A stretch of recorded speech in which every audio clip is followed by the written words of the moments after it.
As this room fill up, be sure, and I mean just that, be sure to smash upon the like button.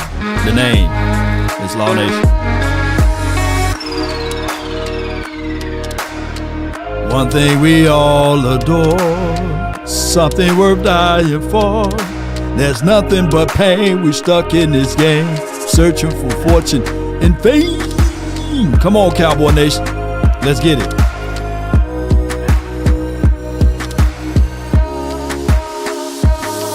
Yep. Ain't no party like a cowboy party. But what about a Law Nation's groove? From my studios to yours. Cowboys looking for a solution. In the final 8 games, everything else remains the same. Stand tall or not at all.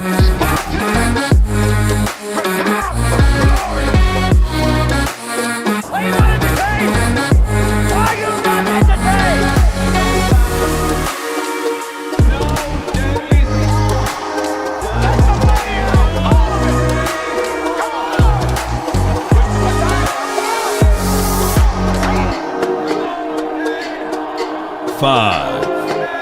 Blue Magic. It's a brand name. 4. I stand behind it. I guarantee it. 3. Chop my dope down. 1, 2, 3, 4, 5%, and then you call it. Put a 1 in the chat if the audio is straight. Put a 4 in the chat if you missed the live streams.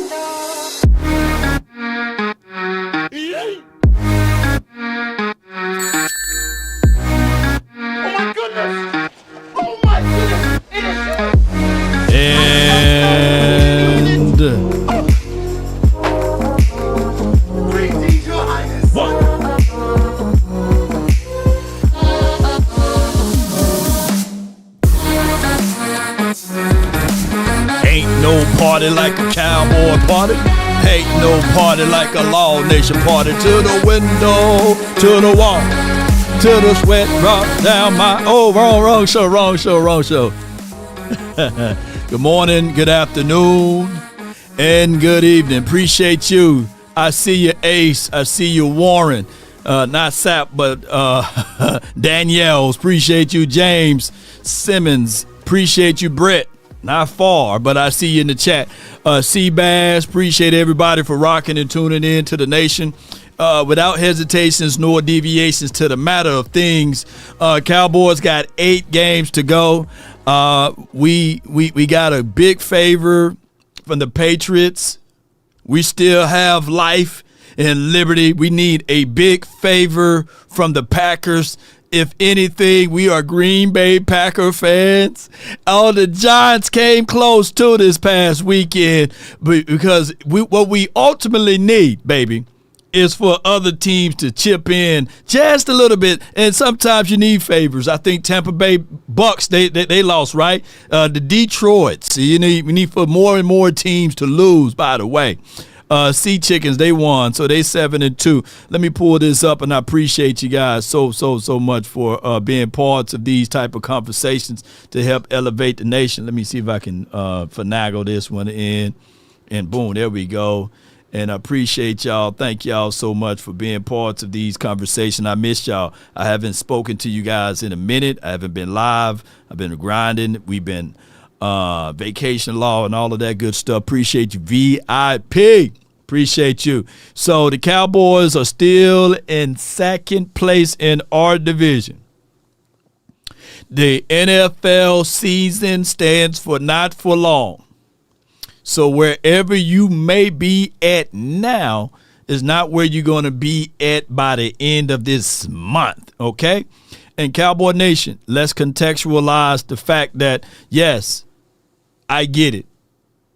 We was talking about being out of the next 8 games, we got to at least win 7 out of the next 8. Some people say we got to win all 8 to even make it. To be fair, 5 out of the next 8 may not do it for you, but hey, we've seen crazier things happen, right? And what I'm getting at is that I think that in the NFC East, got to keep in mind, we still got to play. We still got to play the Philadelphia Eagles. We just got to take care of business. Now, if you are in the business, and if you are, and yeah, we still hate the Packers too, by the way, you know what I'm saying? But if we are in the business, or if we are in the mindset of never giving up, playing and fighting through the echoes of the whistle, understanding that it's just as good as being great on the back end opposed to being subpar on the front end, then we can take care of it. But we got our neutralizer. Shout out to Toxic Tom. He's in the building. Appreciate him. Yeah, the Giants, did they fire their coach? They needed to, right?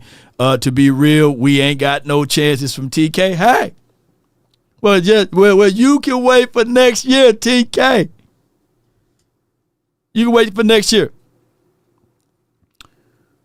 So, since TK, and I ain't beating you up, TK, you my guy. You know what I'm saying? You my guy. You my brother. You my dog. Hi. You know. Or, you know what I'm saying? Well, who got the chance then? Since you already know TK, who got the chance? Who's going to win it all then? If that's the case, we can might as well don't even. Since we don't have a chance, who got the chance? Who's going to win in the National Football League as it relates to the NFC? Yeah. Who's going to win? Since we don't have a chance. So based off or predicated upon the information that is bestowed upon us all, it's going to be the Colts that's going to win the Super Bowl since they got the best record, and the Seattle Seahawks. I guess, who got the best record? I guess it's a toss-up between Seattle Seahawks and Los Angeles Rams. So since we don't have a chance, no. It's going to be, who got the best record? New England. So these are the teams that are going to win the Super Bowl. According to TK, it's either going to be the New England Patriots going to win the Super Bowl, the Pittsburgh Steelers going to win the Super Bowl, the Colts going to win the Super Bowl, or the Broncos. That's coming out of the AFC. Them are the only teams that's fighting and playing for something. And then in the NFC, the team that can win the Super Bowl is going to be either the Philadelphia Eagles, Green Bay, Tampa Bay, or Seattle Seahawks. You know, that's where we going. Is that where we going? That's where we going. Yeah. So we already waving the flag that we're saying technically, if you're not first place in your division as it relates to today, and if you are in second place, there's no chance. There's no chance. Scarecrow says the chain you were gifted goes hard. Appreciate you, man. I thank you so much. And shout out to DC Jeweler, man, the celebrity jeweler. I appreciate him. Dak owns Brunt Boots. Appreciate you. Yeah, Law got the close the doors chains on. Close the doors. You merely adopted the Appreciate y'all, man, so much, man. And they understand the cost that is involved. Yeah. So we ain't got no chance, man. You might well, we might well close it out, right? But neither here nor there. Cowboys, that's why you fight and play through the echoes of the whistle. I would love to see ultimately who's gonna do what and what's gonna happen all together. This weekend was a crazy one, but let's listen to Chris Canty on just this thought track right quick. Just listen to him. You got to be able to stop the run, and they couldn't stop the run last year. They were 31st in scoring defense with Michael Parsons on the team last year, right? So you added a player in Quentin Williams, that's going to help you stop the run. You added a player in Kenny Clark, that's going to help you stop the run.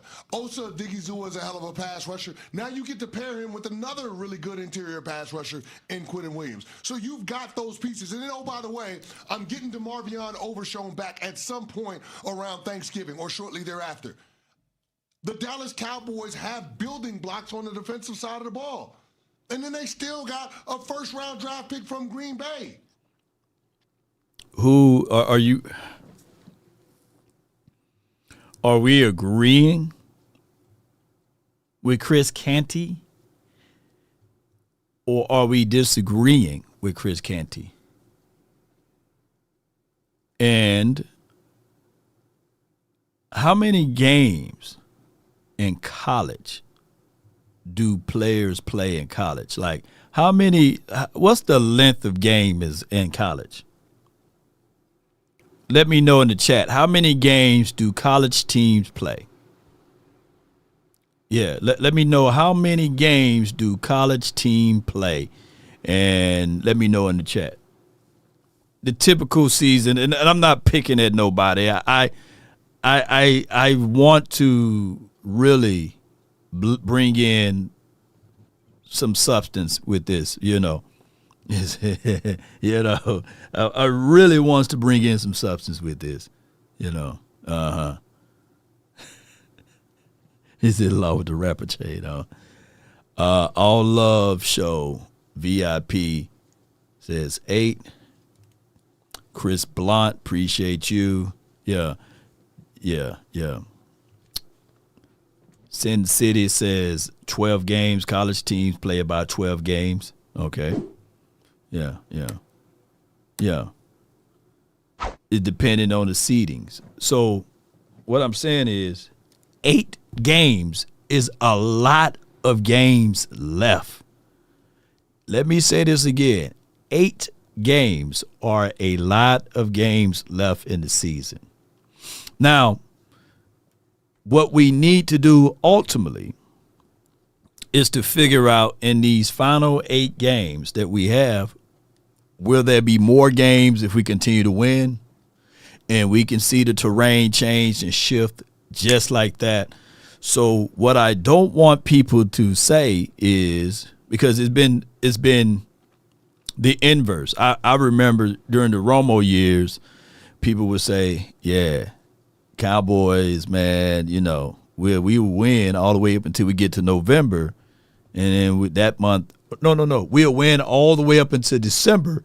And then we have a nosedive. You know, we don't win in December type of conversation. Well, what if the inverse occurs here, right? That in November and December that we turn things around. 8 games is a lot of football left.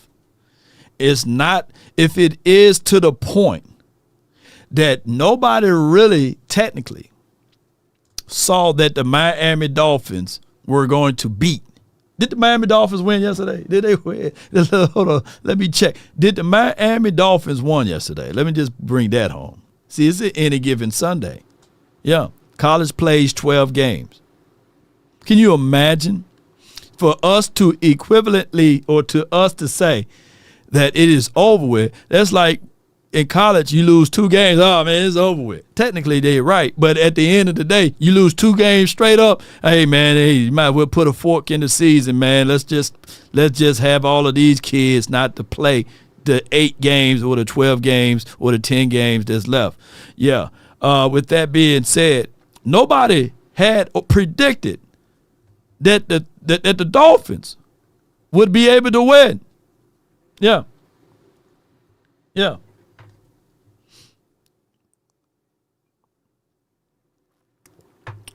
Let me tell you another team that's getting hot right at the right moments, too. The Ravens. They're getting hot right at the right moments, too. You know, they're on a winning spree. And ain't nobody in Ravensland saying the season is over. They lost the same amount of games. They lost more games. Wait a minute. They lost the same amount of games we lost. 5. Yeah.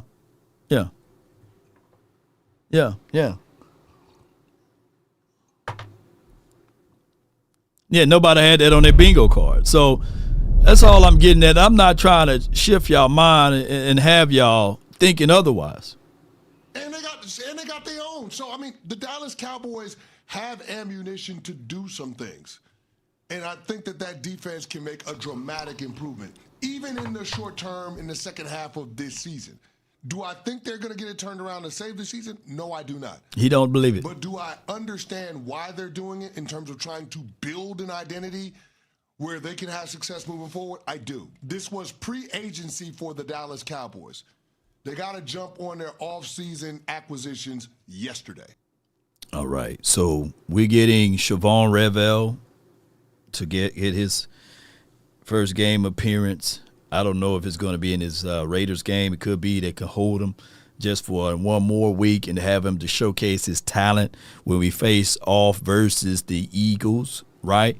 Also, Cowboy Nation, we literally is getting Overshown back. Now, granted, we seen players that we want to come back, and they look gimpy. They don't look like they can move around in space pretty well. I've seen Overshown run, right? I didn't see any hesitations or hesitancy to his run. Now, Overshown, according to the information that's been presented to us, Overshown been wanting to come back, but the Cowboys been saying, okay, let's proceed, or let's move with caution. Let's not hurry or rush him in this particular situation. But we lost to 3 NFC opponents. We got to win the division. That's the only way. How many games ahead are the Philadelphia Eagles, right? Action power. Now, what's needing to happen in this situation, we control our own destiny. We need, because we got a game over the Eagles. The Giants beat the Eagles, yes or no? Action power. Did the Giants beat the Eagles, yes or no? And we need to ultimately have the Green Bay Packers to beat the Giants, right? And then on some type of situation, I get it. The schedule makers made it the way that they made it against the Washington team versus the Eagles. I was saying that the schedule makers made the schedule so wrong because we don't get a chance to know that outcome. Well, we can pretty much probably chalk up the fact that the Washington team might sweep the Eagles, you know what I'm saying? That would be dope. But I get it. The Eagles might sweep the Washington team based off of how they're playing. Yes, Brian DeBall got fired. Yeah, I know that. We in the group chat. I knew about it. I knew that they was about to fire him way before Bad Dog has been going bad in the chat over there. But that's neither here nor there. Need more Flus now. With Eberflus, here's what we do know. Or with Evil Flus. However you want to crack it down with him and his skill set and him and coaching.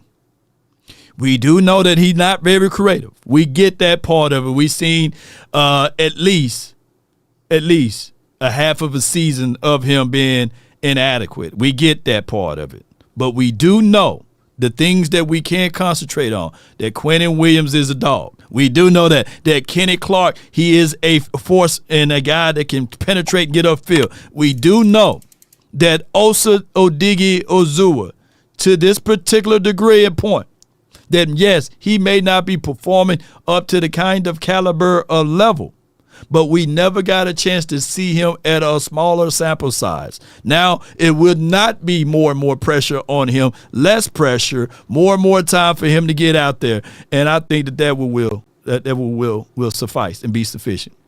Yeah. It's 2 ways to get to the tournament: win this division or compete for the wild card, right? And there's going to be some mix-ups and matches that we can literally see down the schedule. Now, I'm not here to change your mind, right? Those convinced against their will is of the same opinion still. I'm definitely not here to change your mind. If you feel like, hey, we want to punt on the season, we got 8 games to go, let me just fold up my tent, take my hat, and just be ready for draft mode, then there's nothing wrong with it. Put it like this. It is easier. Let me just say this for all of anyone that's watching. It is technically easier to give up than it is to say, let's continue to push. Let's continue to find solutions. Let's continue to fight.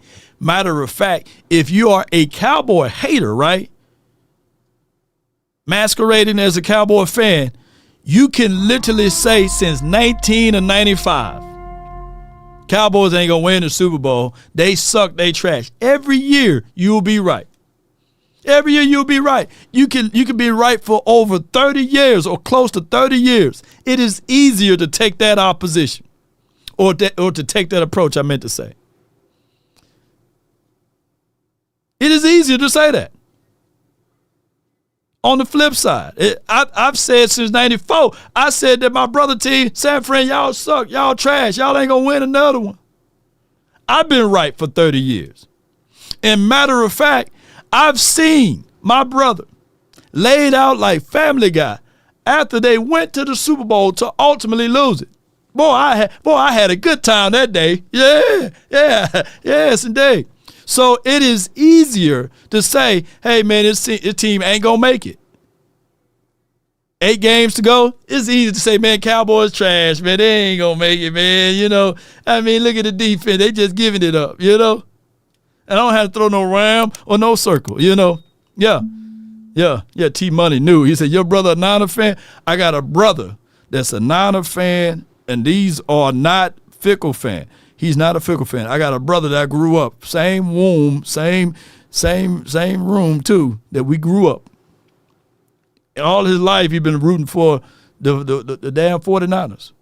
I got another brother that's a die-hard Eagle fan. Yeah, before Ronnie Cottonham, before Cunningham, you know what I'm saying? Rodney Cunningham, you know what I'm saying? He's a die-hard Eagles fan. All right, we all in the group chat. You think that every year that those boys say, hey, man, good luck to your team? Nah, every year they say, hey, your team suck, your team trash. They've been right for 30 years on the success in the postseason. Well, I suppose just concede and say, yeah, man, you're right. Nah, I fight them boys every day. Yeah. So, yeah, we damn near twins. Yeah. I'm just the older. About 4.5 years older than Twin. Shout out to Twin. He's my brother, man. I love him.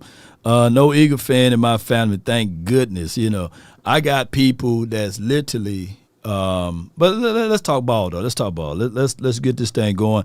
Cowboy Nation. Over the bye week, there's been information that's been at least leaked out about Michael Parsons, the poison pill.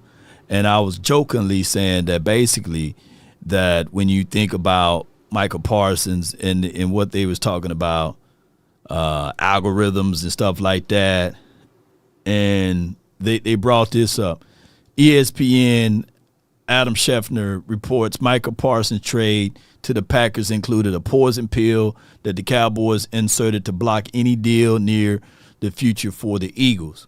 What is not reported in this particular article or excerpt, because people do things for views, is that they didn't lament the fact that it's not just or relegated or predicated upon that particular trade situation going to the Eagles, but not just the Eagles. It's also for the Giants and it's also for the Washington team. So people got to understand that during the off seasons, they're going to bring up Cowboys. During the bye week, they trying to figure out ways to bring up the Dallas Cowboys, right? And it is for what it is, Cowboy Nation. All I can say is at this point, the Dallas Cowboys going into the next final 8 games, they got to figure it out for themselves. They got to. And shout out to D-Law. He had 2 pieces to the crib. He had 2 touchdowns. They're saying that he got more touchdowns than some wide receivers. Jalen Battle says Jerry Jones is smart for that. Yeah. You know what a lot of people are not talking about is the middle of the field, where we can control most of the things. And when we start to think about, of course, we got the 32nd ranked defense. Of course, we had the 7th ranked offense. And, of course, this particular situation don't look fine and dandy for us because it is for what it is, 3-5-1. No one had that on their bingo card that we only won 3 games up until November, right? But when you can control the middle of the field, and I'm talking about Jadeveon Clowney, Williams, Clark, and Donovan Ezeraku, Wilson, from what I can say is that they're going to cross out this. They're going to move Wilson probably at the mic. He's been picking up the playbook all this particular bye week, and he's been in that study room, and he probably will be your play caller. If they refuse to fall on the sword with Murray, and they may move him to Will or Sam, then that could be a different situation. But I need a better mic that can control the middle of the field. I do need a better Mike that can control the middle of the field. And if you put Logan in the middle of the field and he align these guys, let them know their depths are too deep, or let them know to move up a little bit further, closer, then it can help out great for us. Seattle do look scary. It's more cash. I feel you. Seattle. Let's see how these next 4 games. We got 8 games. We see how the next 4 games look. Yeah.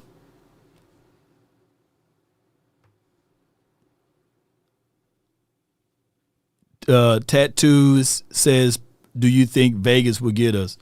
Let's pull up the Raiders. Let's pull them up, man. I think the Raiders been a team that, let me see. Where they at? They are west, I believe. Yeah, there we go. Here we go. Bear with me. When we think of the Raiders, their defense and everything that they got going on, I get it. I get the notion they still Max Crosby. He's a guy that we've been trying to discuss to have over here. Charles Snowden, he's been pretty good this season. They got Jeremy Chin. They got my guy. Was it Eric Stokes? Yeah, Eric Stokes. They can get got on defense regardless of who they got. They can get got on defense. But the thing is, what do they have on offense that can be sufficient? And that's Brock Bowers. There's and when we start talking about wide receivers in general, it's always been a booger bag for us because no matter who the quarterback been, no matter who the wide receivers are, teams just eat. But I'm here to tell y'all right now, I don't care. Yeah. Raiders are improving. I get that. But, man, this is about to be a long night for their defense, the offensive line front 5. It's about to be a long night for them. I just need for my guys to stay healthy, and I need for my reinforcements when they do come back to be about that life. Yeah, it's that's what we need. We need to have one of those games, whereas these guys right here, ball.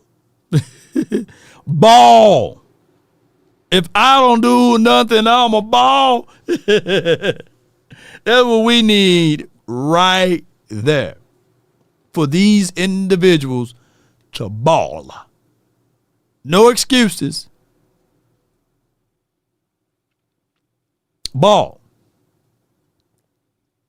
Bowers is him. I feel better knowing that we got a coverage linebacker now, that all I want him to do, and if Matt Eberflus, which we all know, he's not going to play Elam and Bland this close. You know what I'm saying? And I heard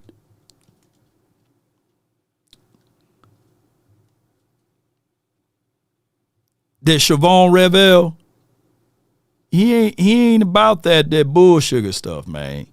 It's about, and I'm trying my best. I'm going to stop trying to talk bad about Elam. And I'll try to, and Bland, he my guy. I always had a little cover over Bland. You know, when we talking anyway, he my guy. You know, he my guy. But I'm gonna stop talking bad about Elam, because y'all know why I'm gonna stop talking bad about Elam. But it's about to get medieval over here. It's about to go down in the right way, Cowboy Nation. Yes, indeed. This episode is brought to you by Ridge, your personalized ultra-thin wallet that you can carry everywhere. And on top of that, you would never lose your wallet again. No doubt, no doubt. Life been a little crazy lately. One thing that helped me unwind, cornbread hemp, CBD gummies. Have you been looking for a natural way to relieve stress, aches, and discomfort? Cornbread hemp CBD gummies are made to help you feel better, whether it's stress, discomfort, or just needing a little relaxation for the nation. They only use the best part of the hemp plant, the flower.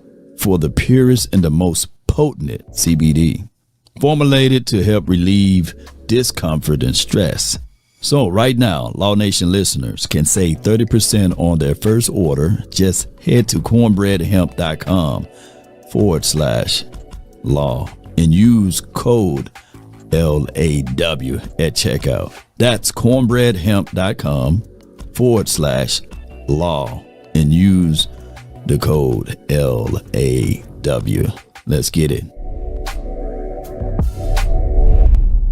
Without hesitations nor deviations to the matter, man, be sure to check out Cornbread Hemp. They even have the liquid elevations to help alleviate any anxieties, and especially if you need to get a good night's sleep, check on in with Cornbread Hemp. The information is in the description box, and you can save up to like 40% when you use promo code LAW. Come on with it. So for those who don't like the smell of it, you can just have the feel of it with the drink of it. How about that? Cowboy Nation, appreciate each and every last one of you all for jumping in and tuning in.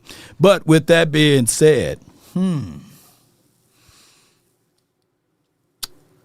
since this is a beautiful Monday, there's not a lot of reactions that we can go over, baby. But there are some things that we can talk about. And I know I got more commercials than Tubi, but I want to know your thoughts and your information about what we need to do.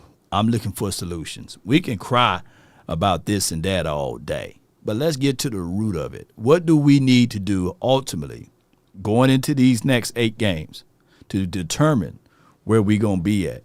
But before I go down that line, I want to give you guys the updates on what is going on as far as the terrain. Appreciate y'all. Thank y'all so much for jumping in. Before we get things moving and grooving, here's what we have.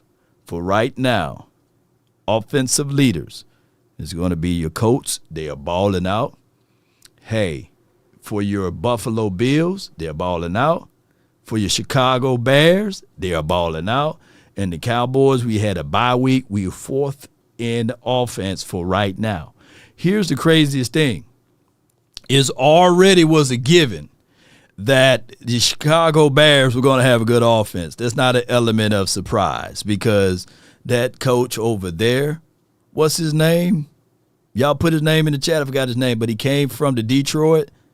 And I'm guessing that you're seeing some of the same semblance or symmetry or synergy, that's a better way to say it, from what we see, from one coach to the next, right? From one team to the next. So they're there. The Cowboys, even from a bye week, we are 3rd in passing, okay? All right? That means that we're still moving. Ben Johnson, appreciate you, Joseph. Appreciate you, Range Rover. Ben Johnson, right? And, he got Chicago Bears looking good. I can't even hold them, And then we look at rushing. They are still number 2 in rushing. Chicago doing their thing as far as offense. And what it looks like as far as yards allowed so far, your best defenses out there, your Houston, your Cleveland, your Denver Broncos, your Chargers, and your Green Bay. Them are your top 5 defenses. And then your top 5 sack leaders are, the Denver, Pittsburgh, Steelers, Seattle Sea Chickens. They're doing their thing. Detroit doing their thing. Falcons. And then your team that get the most takeaways, turnovers, it's not by mistake. It's Chicago Bears. Chicago doing their things. And then before we go any further, let's look at the individualized players. This is just putting ice cream on top of the cake right here. Daniel Jones. For those who said that coaching don't matter, look at Daniel Jones. I mean, I saw a game just the other day with Jonathan Taylor being phenomenal. Already got over 1,000 yards for the season. Made Daniel Jones look like the second coming of Peyton Manning. And, hey, they looking good over there, And Drake May, he's 3rd. So we got a lot of real estate to catch back up. Jonathan Taylor, 1,139 yards. For those before the season, let me tell y'all something about health and all of this good stuff. Before the season kicked off, I had made like a quick post about, hey, the Cowboys should target trading for Jonathan Taylor. Didn't you know that if some of y'all was out here saying, hey, man, he's washed, he's trash, he's injury prone? Well, that washed and trash injury prone is running over everybody in the league, by the way. I would have traded away a first-round draft pick for Jonathan Taylor. I would have traded away a second round or something like that for Jonathan Taylor. But that's a whole nother conversation. Rico is up on that list. A-Chain is still there. J.K. Dobbins, he's another guy. So, shoot, it's crazy. Jackson Smith and Jigba, Chase, Nakua, George Pickens. These are your top 4 or 5 wide receivers in the National Football League. Also, when we switch over to total tackles, you see Brooks, DeMario Davis, Cedric Gray. Them boys are tackling everything that's moving. And then, of course, 11 sacks for the season already for Miles and Brian. That's crazy. Yeah, that's crazy. Kevin Byard with 4 interceptions in Chicago. Look, with Tremaine Edmonds and Kevin Byard, I guarantee you, for those who say, Al Harris, man, he wasn't that good. Well, shoot, he got 2 guys on that team with 4 INTs. That's crazy. And somebody was trying to give credit to Dennis Allen and all of those boys. It's crazy. It's crazy. And this is why I keep these comments up, because people be saying crazy things. Like he said, who the F said that? Is from Seabass. All you got to do is just read the comments. I just have to find a video of me talking about trading for Taylor, and you can just read the comments on the side of the people saying he's washed, he's trash, he's hurt guy, he won't help, he won't work, and all this stuff. Just read the comments. Yeah. Parsons has how many sacks? I think that Parsons, let me see how many Parsons. I haven't even checked in on Parsons how many sacks. I want Parsons to get at least 3 sacks today. Yeah, I need Michael Parsons to at least get 3 sacks today. That's what I want Parsons to do. Yes, indeed. I want him to harass, chase, blitz, break it off on their old boys over there. All right, so let's see what we have now. Let me go over here and see what Parsons got. Yeah, I'm a Packer fan today. And I can't even stand the Packers. Both of them green uniform need to be flushed down the toilet. All right, so he got a 92 overall grade. He has 7 solo tackles. That's very small for him. And 7 sacks. Created 43 pressures. We don't have nobody on the team with these numbers, by the way. So it is for what it is. But at this point and at this time, let's talk about this. If you're driving through Dallas and someone slide into your lane, right, and they end up hitting your car, or if you at work and you slip and fall at work, and especially if there's no wet flow sign, there's somebody was rewarded, they slip and fell in Target, and they were rewarded over $15 million. I need to go to Target more often and look for some wetness. But at the end of the day, if that happened to you, I got somebody that you need to reach out to. It starts from the first phone call. Most of the time, you're going to talk to Gene Burkett, a 30-year partner. You're not going to talk to some employee that just got put on the phones that day. There are things that are so crucial, especially if it's a cataclysmic event, to have our experts get out and look at the vehicle, witness statements, photos, the whole thing. Call Frenkel first. Chosen by the people, feared by the insurance companies. Call Frenkel first. Call my phone, hit my line. Only ones who down for line. Keep it super thorough. Frenkel, personal injury lawyers. If you slip and fall, you hit your knee at work, reach out to Frenkel personal injury lawyers, 214 or 817, and every 3 you can dial. On top of that, they're located here in the heart of Dallas.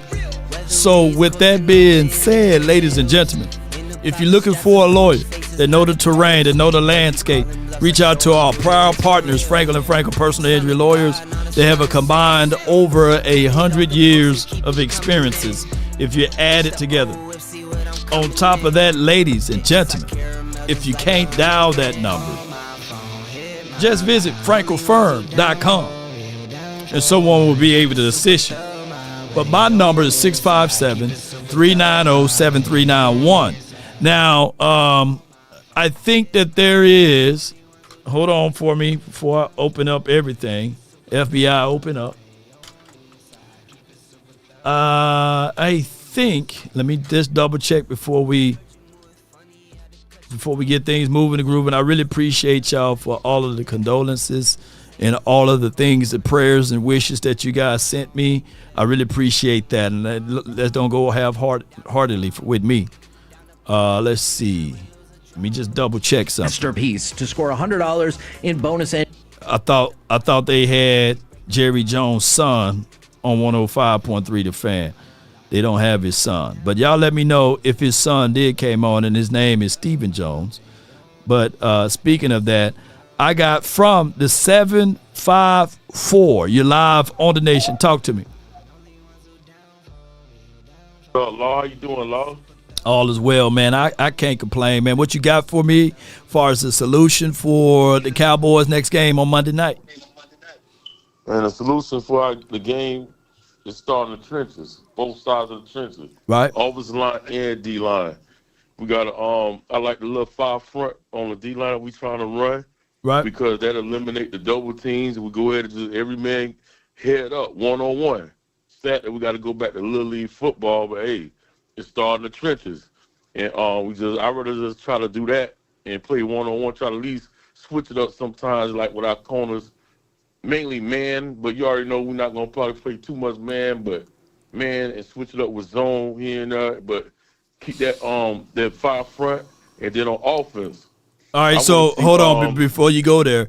If you got 5 down linemen, that means that there's an extra person that's not going to be able to cover out there in space. Now, we be getting cooked. We getting cooked out there in space. So for every action, there's a reaction type of thing. Defenses are more of a reactive type of deal here. So we'll see how the 5-man front will work. It's just one of those things. But we'll see how. But our 5-man got to get home if we're going to display that. Got to get home. Got to get there. No maybes, no close. You got to get home. Yeah. And on offense, I want to. I think we playing the left tackle Guyton out of position. I think we need to switch Guyton to the right. That's his natural side, and throw Nate. What's his name? Nate Thomas. What's his name?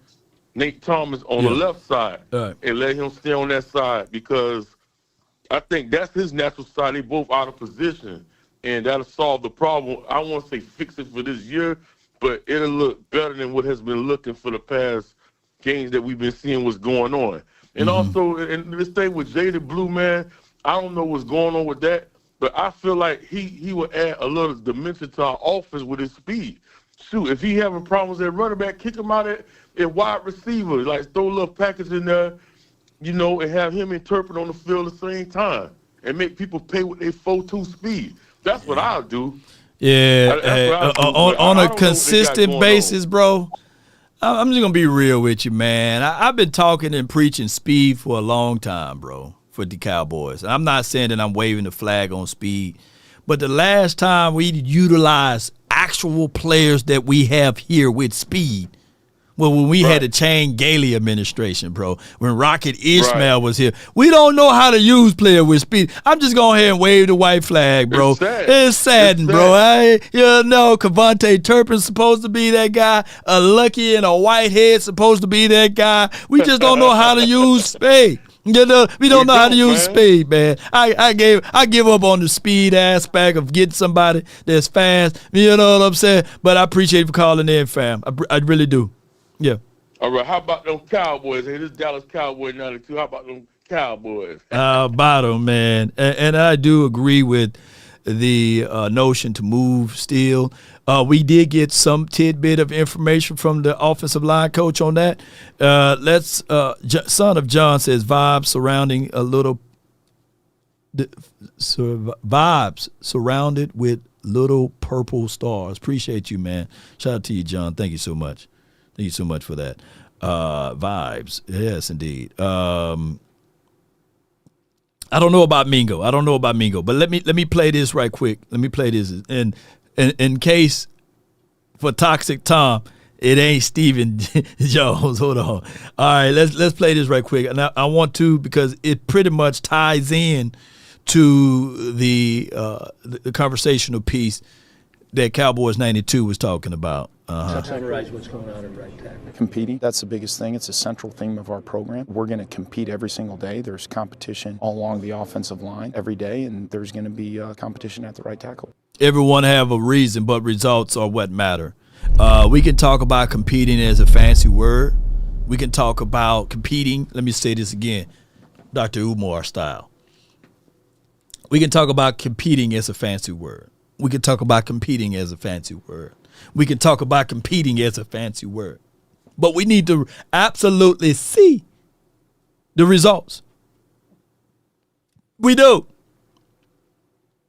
So don't give me lip services saying we competing for that right tackle spot. And then I'll walk when I wake up in the morning, and then we start listening in to the Cowboys information on Monday night. And then they are saying that the top starting offensive lineman, and you still see Terrence Steele's name out there. Then I'm saying these are just fancy words. Right?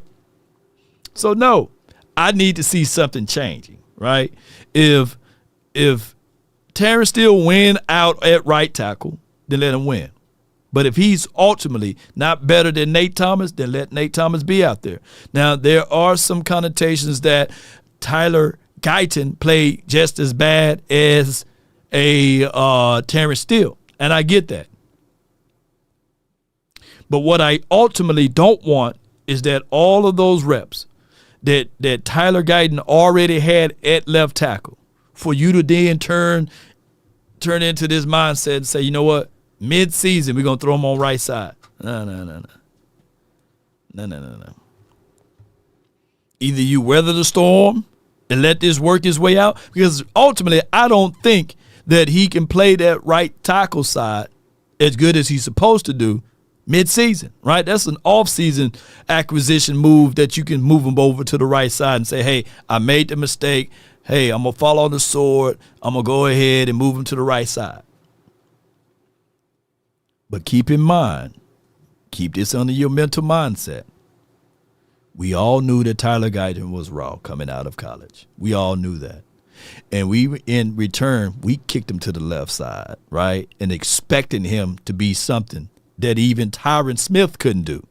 Keep this in mind. Tyron Smith, his rookie year, didn't play left tackle. He was on right side. So we're going to have to get with the program. We're going to have to. And in my opinion, this is going – Tyler Guyton –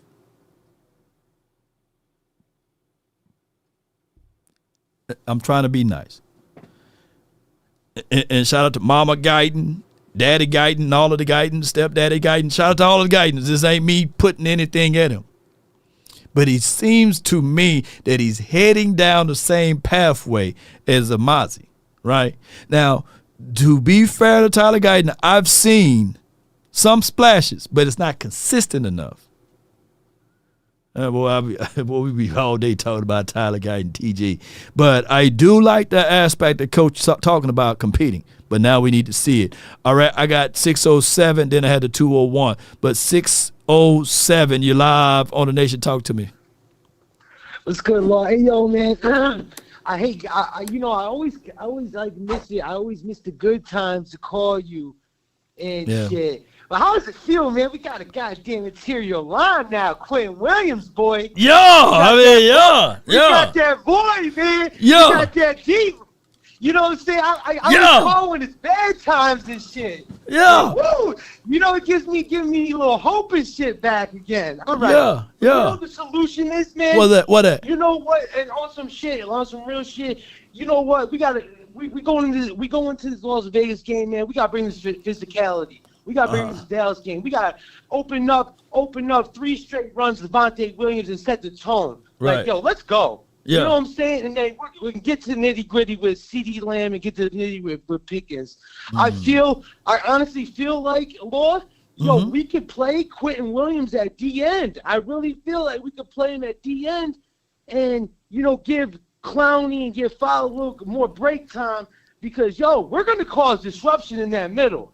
We're going to cause it finally. And we're going to get, when it calls 3rd and 7, Quentin Williams is going to get to that quarterback. Yeah. You're going to get to him. We're going to get off the field and get Dak a couple more possessions. And when that happens, it's going to be problems. And I'm telling you this, Lord, Right. I'm telling you this. Yo, if Philly loses tonight, they got to stretch, bro. And we go on a stretch and they lose to Detroit. That game in Dallas, boy, that's a big game. That's a big game. Now that's what I like to hear, DJ. Come on with it, baby.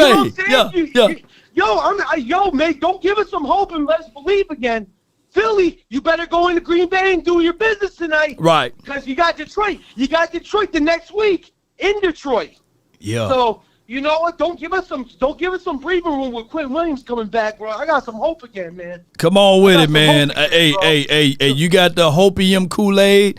Hey, I got the glass and some ice. You just pour it off in there and go ahead, sip up. This defense is about to turn it around, man. This defense is about to turn it around, boy. Let's go, Lord. Yes, indeed, man. Appreciate you. I'm going to clip this. I'm going to send it over to Quentin Williams. He followed the nation now. Yeah, somebody must have told him. Follow Law Nation, baby. Appreciate you, man. Appreciate you. Yeah. All right. How about the boys, man? Yes, indeed, man. Y'all fail to realize words of love and adulations goes a long way. Yeah. So we need all of that energy. Hell yeah. Can you imagine getting traded to a team and everybody got Jay Leno faces? Yeah, long faces. And then I know it was a dark cloud all last week, and it's going to be similar all for the rest of the season. Either we can fight to embrace the situation and saying we fighting for 9-4, or we can be sitting back and with long faces and saying, hey, man, this doom and gloom time, man, the sun would never shine again because of this. No, man, we put 9-4 on our backs, put a little piece on the side of your helmet, do something, and saying that, hey, for 9-4, we're going to be playing and fighting through the echoes of the whistle because that's my brother. And ain't no other better way to shine better than to understand that we open up our minds to also bring awareness to all of these things. So that's what I would do, Yeah. So go Parsons tonight. And here's the other part of it, regardless. I hope they tie. You know what I'm saying? I hope Eagles and the damn Green Bay Packers tie tonight. But at the end of the day, I can't stand none of them teams. I can't stand them. But it will benefit us either or, believe it or not. It'll benefit us either or. If the Eagles win, of course, that help out whatever draft pick selection thing that we got. Or if the Eagles lose, of course, that give us a little bit more spark for us to say, hey, we control our own destiny. On top of that, like he said, they got to play the Detroit. They don't have no cookie cutter schedules down the stretch themselves. So let's get to it. I got my brother from another mother, no other. Don't look like Danny Glover, but keep it cool with us. Not 50 grand, not 60, but what about 100? What's good with you, man? You're live on the Nation. Talk to me. I'm good. Welcome home to Max B, the Silver Surfer. Welcome home, my brother. You know what I mean? Ow. You know who that is, Lord? You know who that is, Lord? Okay, I didn't know you knew who that was. You know what I mean? You in Dallas. You ain't in NYC. I'm from the New Jersey area. I didn't think you knew who that was. Okay. You surprised me with that one. I didn't think you would have known who he was. Okay.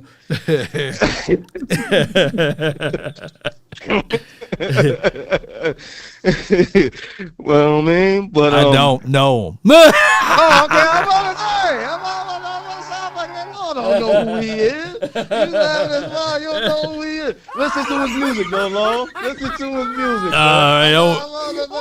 Listen to his music, I don't know who he. I like classic. who. Classic.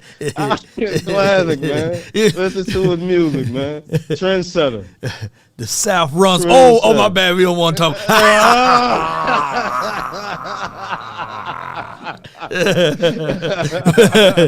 Yes, indeed, man. But shout out to all the East Coast rappers, man. Shout out to all. You know what I'm saying? But oh man, listen. Max B got out before C Murder. Somebody said that. Yep. Okay, Yep. C Murder ain't never getting out, man. You get that up. Long live C Murder, man. But what you got for me today, man? What you got? We got Quinn. I haven't spoken to you since we got Quentin Williams. Since we got a Logan, you know what I'm saying? Not Ryan, but a Wilson. You know, come on with it. Glad we made those moves. I'm surprised that Jerry made that big move. You know, we made it. I'm happy about it. You know, I'm excited about it. Defense should be able to do, you know, great things with it. But that ain't gonna be this week though, man. You gotta understand what the team done went through. These are humans, dog. Right. They're not gonna get up for that Vegas game, Law. We might as well wait till next week and see what happens. Vegas gonna run a Law. I'm just being real. The funeral ain't even happened yet. The funeral was this week. Come on, Law. Let's be real. Let's be real. I know you got the whole PM. If you could just look at my screen, I got 100 grand. You started it out. You started out real good, and now you gonna do this to me. You know, I thought you were gonna give me some words of encouragement, affirmation, and all of that good stuff. You know what I'm saying? I knew it. I said, man, I'm gonna change the tide, but it gotta be changed. Realness gotta be put into this, man. You know, I can be like, yeah, man, Hopium, yeah, da. You gotta go to reality, man. I'm just being real. I love my team. So you mean to tell me if you played for the team and you was on the team and that happened, come on, Law. So you mean to tell me? Ain't like all the festivities got out the way, and now we can just concentrate on football. Is Gino? No, is Gino playing this Monday night? Lord, it don't matter. Oh, the morale of the team is shot. They just lost a great friend. They not going to get up to play. It's not going to happen. The Raiders they caught us on a bad week. If this was next week, if the bye was this week and this was next week and all this was gone, all right, Lord, let's go. We're going to beat the Raiders. Not this week. The funeral ain't even happened yet. Is it Wednesday? When is it? Because I know they got off on Wednesday. You see what I'm saying? The practice things is messed up. Shame. I'm just being real, dog. Shame. I'm just being real. I hate to be a Debbie Downer, but Shame. I'm not gonna come in here and pump happiness to you and lie. I'm not that guy. I'm just being real. We gotta look at these guys as humans, man. I know they get paid millions of dollars, but they're human too. Yeah. So what you saying is that by it being the way that it is, we don't have a chance. If this never happened, I would be talking a different tone. Man. But because this happened, the Raiders gonna get us, man. What you do? They're gonna get us. Unless even with Logan, even if we get Batman, Superman, it ain't gonna happen, huh? They gonna get us, man. The whole team, the morale, the quarterback, all that. Come on, man. Did you listen to the speech he gave to his high school team? He was trying to hold back tears still, Law. Come on, man. That was how many days ago it was? No, it don't matter. It don't matter. Man, no, it don't matter. Feelings don't go. You don't just recover like that. Come on, Lord. So what do you think? What you think they're gonna do then? What do you think they're gonna do then? They're gonna play. They gonna play because they obligated to play, but they not gonna fully be there, man. They not fully gonna be locked in. This is the first game without your brother. Yeah. This is the first game without your guy. You gotta go into that locker room and see that empty locker. If they put decals, you gotta look at the decals they gonna put on the helmets, man. This gonna make them cry, man. Come on, man. Let's be real. Don't be mad at the team. Yeah, don't be mad at the team if they come out and they not gonna be right. Don't be mad at the team for this, man. Now, if the next week they do that, then you could be mad at the team. But not this week, man. Not this week. They got an extra day. Not Monday. this week. But man, come on. The funeral ain't even happened yet, long. Let me tell you something though. I got you though. Come on, man. Before I switch over to this screen right here. No matter what happened, I know for sure Auntie will be able to get you up. You look on my screen right now, it doesn't matter. When you got Auntie on your side, bro. When you got Auntie, let me know. Now you mean to tell me if you had Auntie, now I get what will happen to my guy 9-4. So you mean to tell me that if Auntie come over your house right now and you said, man, I can't get it up for you because I just can't do it. Huh? I don't even think Auntie could do it. Not this week, man. I'm just being real. You capping. You capping. So you gonna tell Auntie, you gonna tell Neil Long, you gonna tell Neil Long, you gonna tell Neil Long, and you lie. I know you lie. I got you. Ain't no way. Ain't no way. You gonna tell Neil Long.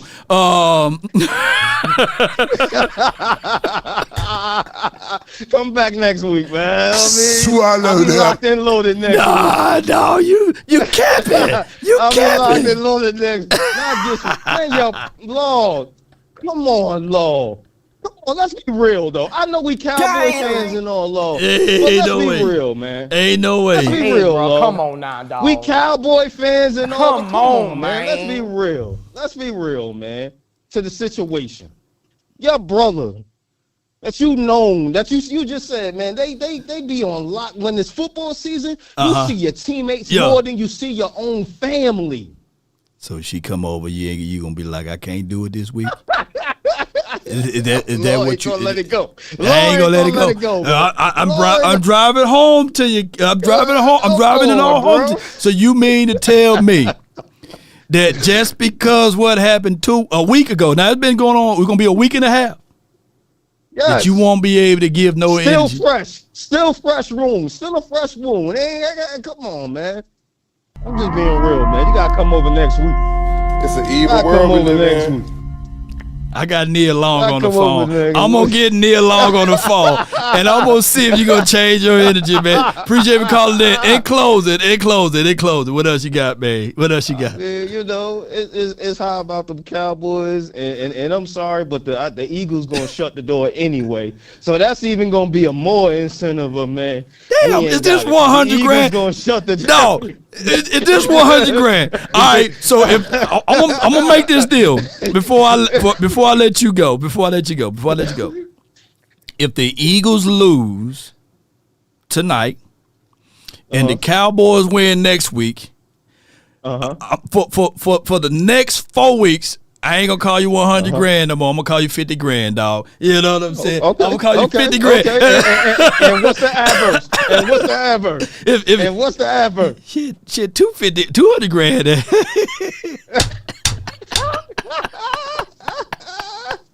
I never thought in my life I'd bet against you, but now I'm betting against you, my dog. In closing, bro, let people know where they can find and follow you, man. Hey, man, you guys can follow me, Graphics on HD on Instagram and Facebook. How about them Cowboys? Man, I love man. That boy turned down Auntie. You done. All right, bro. Appreciate you, man. Yeah, right, indeed. Yeah, there's people, wives and girlfriends and fiancés that's in the chat right now said, man, even I would give my man a hall pass to kneel long. Come on with it. It's crazy. All right, I got from the 860 VIP. That wasn't 100. That was the Lord, it's VIP, and I'm the original. Lord, that wasn't 100. That was not 100 grand. Lord, I don't know if that was somebody cloned my brother. I love my brother. I know that wasn't 100 that I ride out with. Lord, I'm gonna say this. I'm gonna touch a few things, Lord, because I really didn't want to call in the other day because I was too emotionally attached to what we were talking about. Because I lost a brother out here to the streets. Yeah. Yeah. I lost a brother to a crap game. Yeah. And my big brother's name was Terminator. Dang. They call him Turn for a reason. Get in that chopper. Yeah. So for a year straight, me and the team stuck up every crap game I found out, trying to find, I'm not going to say his name, but, you know what I mean? Right. So people react different to losses is all I'm getting at. You can say some people will take a timeout. I was overcharged. I was charged up. And I want to send that same energy. And then after I start out of therapy, yes, I see a therapist because I've been through a lot, Lord. Yeah. You heard? Yeah. So I see a therapist, and my therapist told me to label your trauma. And when I labeled it, she said, to turn your pain into power. Let me say that again, Lord. My therapist told me to turn my pain into power. Come on. So I need that energy pushed onto my boys. Because I remember my brother, when I lost my brother, his team was the Giants. Right. And they went on that I think they were like a 8-8 team when they went on that Super Bowl run, Lord. Correct me if I'm wrong, Lord. When they went on one of these Super Bowl runs with the man, I don't recall the year. What in 2007? Yeah. They were like a 500 team, and they caught fire going into the postseason. And where they caught fire, Lord, was their defensive line. Yeah, true that. We have that same energy right now, Lord, which would reverse. Well, if you could put pressure up the middle, and that's why they beat Brady, because they put pressure right in his face. So I want us to go to that bare front, go to that 5-man front where we could play him, Osa, put all three of them towards in the middle. Yeah. Yeah, you're right. But I don't want to hear, honey, I love you. I don't want to hear nobody come on here talk about, yo, I'm turning it in. I'm Diddy juicing. I'm bending over and letting people, be. What are we talking about? Are we fighting? Yo, so when we get into a fight, we got people that's wanting to bend over? Are you running? I can't trust. Yo, honey, please, B, I love you. But I don't talk. I don't want to hear the ideology. So either we riding this shit out. I don't give a F if we lose 4 more games. I'm still going out swinging. And that's for my big brother Turn. Word to Turn. I would never let nobody defeat me in anything. Wow. Because he taught me that. Yeah. I don't give a damn if it's checkers, chess, ball, football, baseball, soccer. It could be whatever. I'm going all out. And that's to the fat lady sing. And when she sing, I'm kicking her ass and still going in. Yeah. Not that I hit women. I ain't co-signing that. Yeah, boy, right here. But in closing to that degree, boy, what you got for me, man? In closing, Lord, I like what, and this is, I don't even know if I can really get this off my tongue. I like what my GM is putting together. Like, I've never seen him this activated. Like, this is our off season. So y'all better be, yeah, we've never been this active. And now we got fans still, like, I don't understand. We beg for shit like this, and then when we get it, people are still like, oh, that's not enough. Damn, he hasn't done this in a decade. So come on, man. Let's get behind our team, Lord. Lord, I saw your chain, Lord. I respect it. Lord, now you can walk around. I mean, you already had her on your heart. So now you can walk around and yo, that's dope, Lord. That's dope. That's, yo, and you're protected, Lord. You know, she's protecting you. He's protecting you. I'm protecting you. You heard? Yeah. So, yeah, Lord, appreciate you, man. You know, Thank you so much. I don't waver. It's always how about them Cowboys. And Lord, let me ask you this, Lord, before I get out of here. What do you think Eva Flu could change, Lord?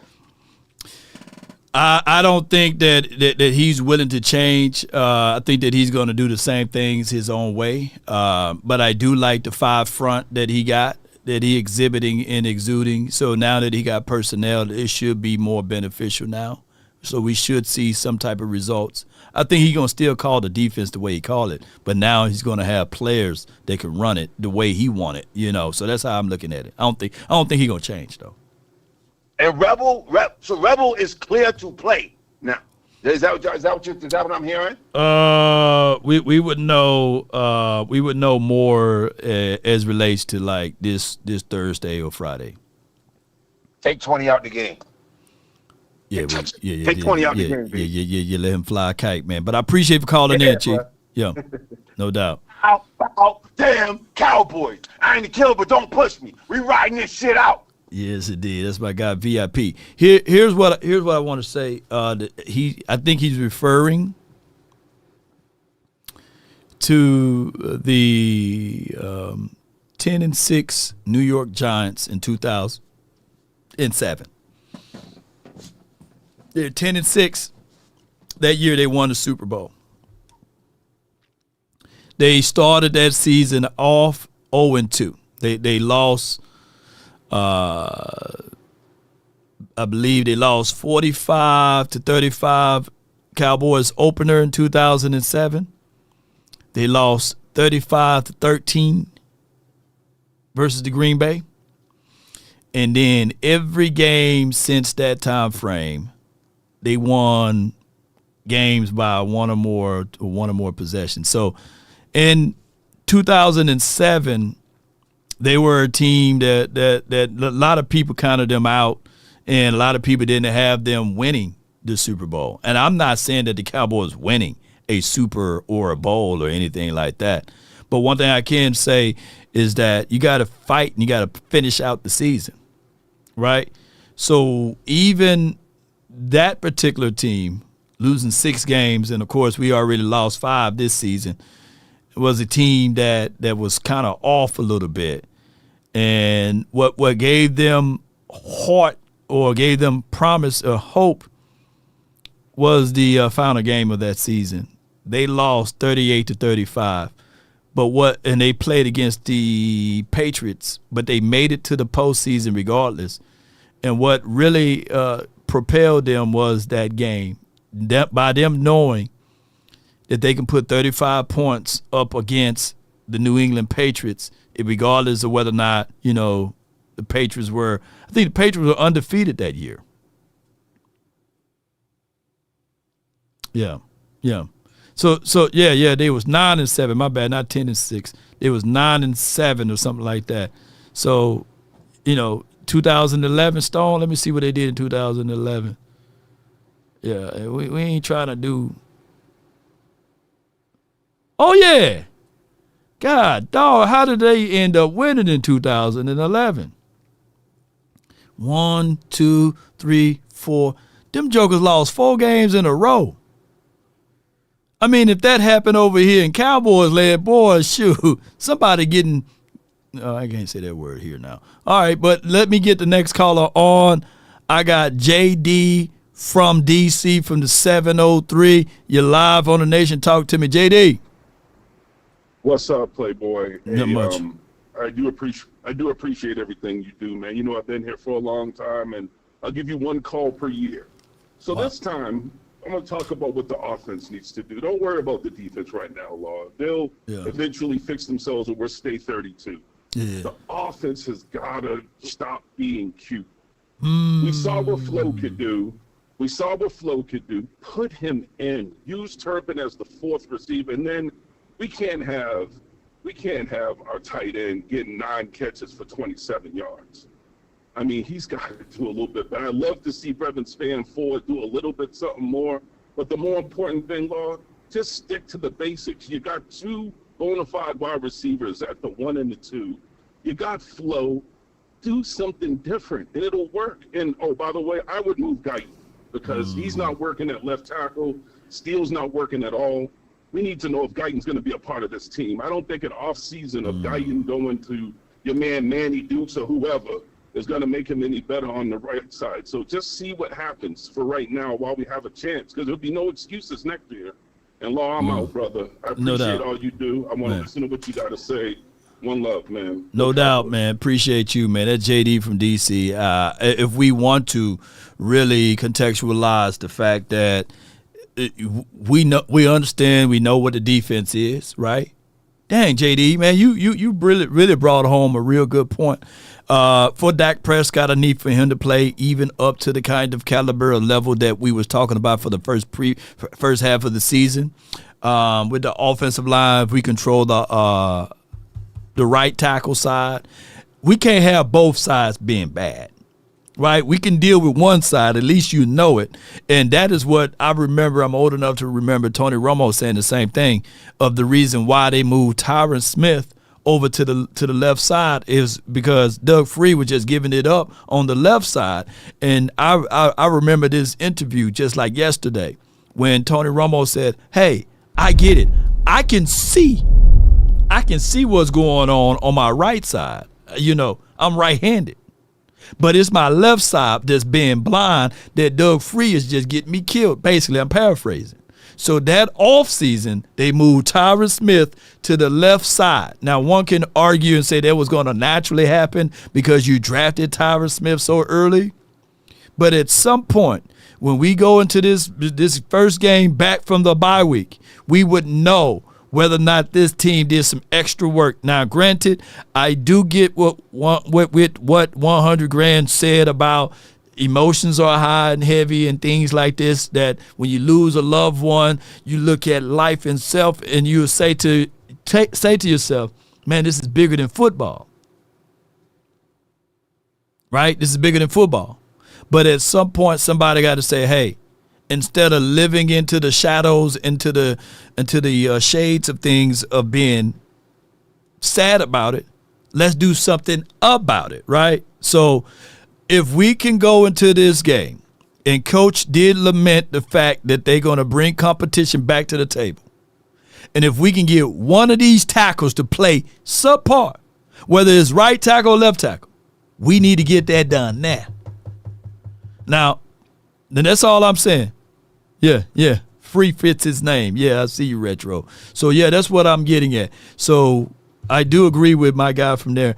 I got from the 601, you're live, my home skillet. What you got for me?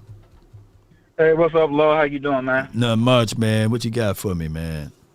Oh, man, nothing much. Yeah, I'm from Kent, Mississippi, man. Shout out to Kent Town. Yeah, but, Nissan and them, you know. Yeah, yes, sir. My family got a restaurant down there in Natchez. Where you from? Rolling River. Rolling River. Y'all, if you ever get down there, check them out. Man, I'm definitely going, and I'm going to name drop you and say, hey, man, he said I can eat free now. I'm just messing with you. Go ahead.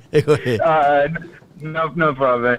But, you know, I was just thinking about you was talking about the Giants that year when they beat the Patriots. The Patriots undefeated that year. Yeah. Did you know that the Giants' defense was the 25th ranked defense that year? Yeah, they had a defense that was just giving it up. But what they did was they said, man, if we can't – look, they literally said this. If we can't get pressure with what we got, then let's open up this thing called a NASCAR package. And they put all light bodies in and just said, we just gonna make it crazy for the quarterbacks. And it worked. Right. And you know, only reason I'm saying that is because right now we 32. So if the Giants, and they wasn't looking that good, nobody would have expected the Giants to be in the Super Bowl. So I'm saying, why not us? Why can't we make that historic run, get hot? We finally made some moves that I never thought we would make, you know what I'm saying? Actually using those picks and get some certified dogs. You know, Quentin Williams is a certified dog. I just want them to carry it on in the spring, you know, when free agency come around, go get some certified dogs. You know, when you look at those picks, we hope they can be a Quentin Williams. We hope they can be a Minka Fitzpatrick or a Brian Branch or Fred Warner. But that ain't guaranteed. You know, you just rolling the dice. You know, we're just going off hope. You know, if you think about, some people are saying that, you know what I'm saying, we gave up too much to get Quentin Williams. Well, if you think about it, we gave up a second and a one. Would you trade Schoonmaker and Marty Smith for Quentin Williams? In a heartbeat. You know, we've been trying to get rid of them already. So, you know, when you put it in perspective of what you're getting, the quality of player, you know, that's coming in versus rolling the dice, and they might be good, might not be good, or might be mediocre. We need some studs in here, man, you know, to get this team going. You know, we got lucky with Overshawn. Hopefully he can stay healthy, you know, and bounce back and be what he was prior to the injury, you know. And hopefully Rebel can be something that can, you know, get the team going. But also, I don't know, have you heard anything about Phil Maffa, about where he's at, you know, as far as his recovery? I haven't heard anything from him, but what I can do is I would definitely squeeze out all of the information I can from the beat reporters this week, because remember, everybody was vacated. You know, everybody was pretty much with family and everything, and only the assistant coaches were here. So I'm going to reach out to much people as possible to see whether or not we can get some intel or details about that for sure. Because I just feel like, in closing, you know, I feel like even though we want Blue to be what we think he can be, just based off the preseason, the Phil Maffa was the best back we had outside that one time we saw Malik Davis run the ball. So I just think the system is geared more towards physical running backs like Williams, like Maffa. You know what I'm saying? If you just look over Shoddy history and Clayton Adams' history, that they have big bruising backs, and I just think that Phil Maffa will fit in as that good second row back, give him about, 5-10 carries a game or whatever like that to relieve Williams, when he ain't able to roll. Well, we can only see, man. Only time will tell, man. I appreciate you for calling. What's your name so I can lock you in? Devin. The dude? Yes, sir. I'm definitely putting you in as Devin the dude. A lot of people don't even know who that is nowadays, man. Appreciate you calling, man. You too, man, bro. Appreciate you, bro, man. That's Devin the dude, man. We got celebrities in the building, man. Shout out to Devin. Maffa, from what we can say about preseason, is such a hard thing to gauge off of because there's no scheme that's been put into place. And everybody kind of sort of look good when you talking about preseason, right? Running. I'll never forget about a couple of years ago when we had Deuce. Deuce looked like Barry Sanders in the preseason game. And then we never got a chance to see him. So I like Maffa. I like his measurables and his size, what we can probably do as a physical back. But the only problem is that we just don't know, man, until we see it. Cowboy Nation. All right, I got from the 815, you're live. Brandon, talk to us, man. Can you hear me? Oh, yeah, I can hear you, bro. You sound good over here. Yeah. So, I've been waiting to call in because I had to wait till some of y'all get off this high of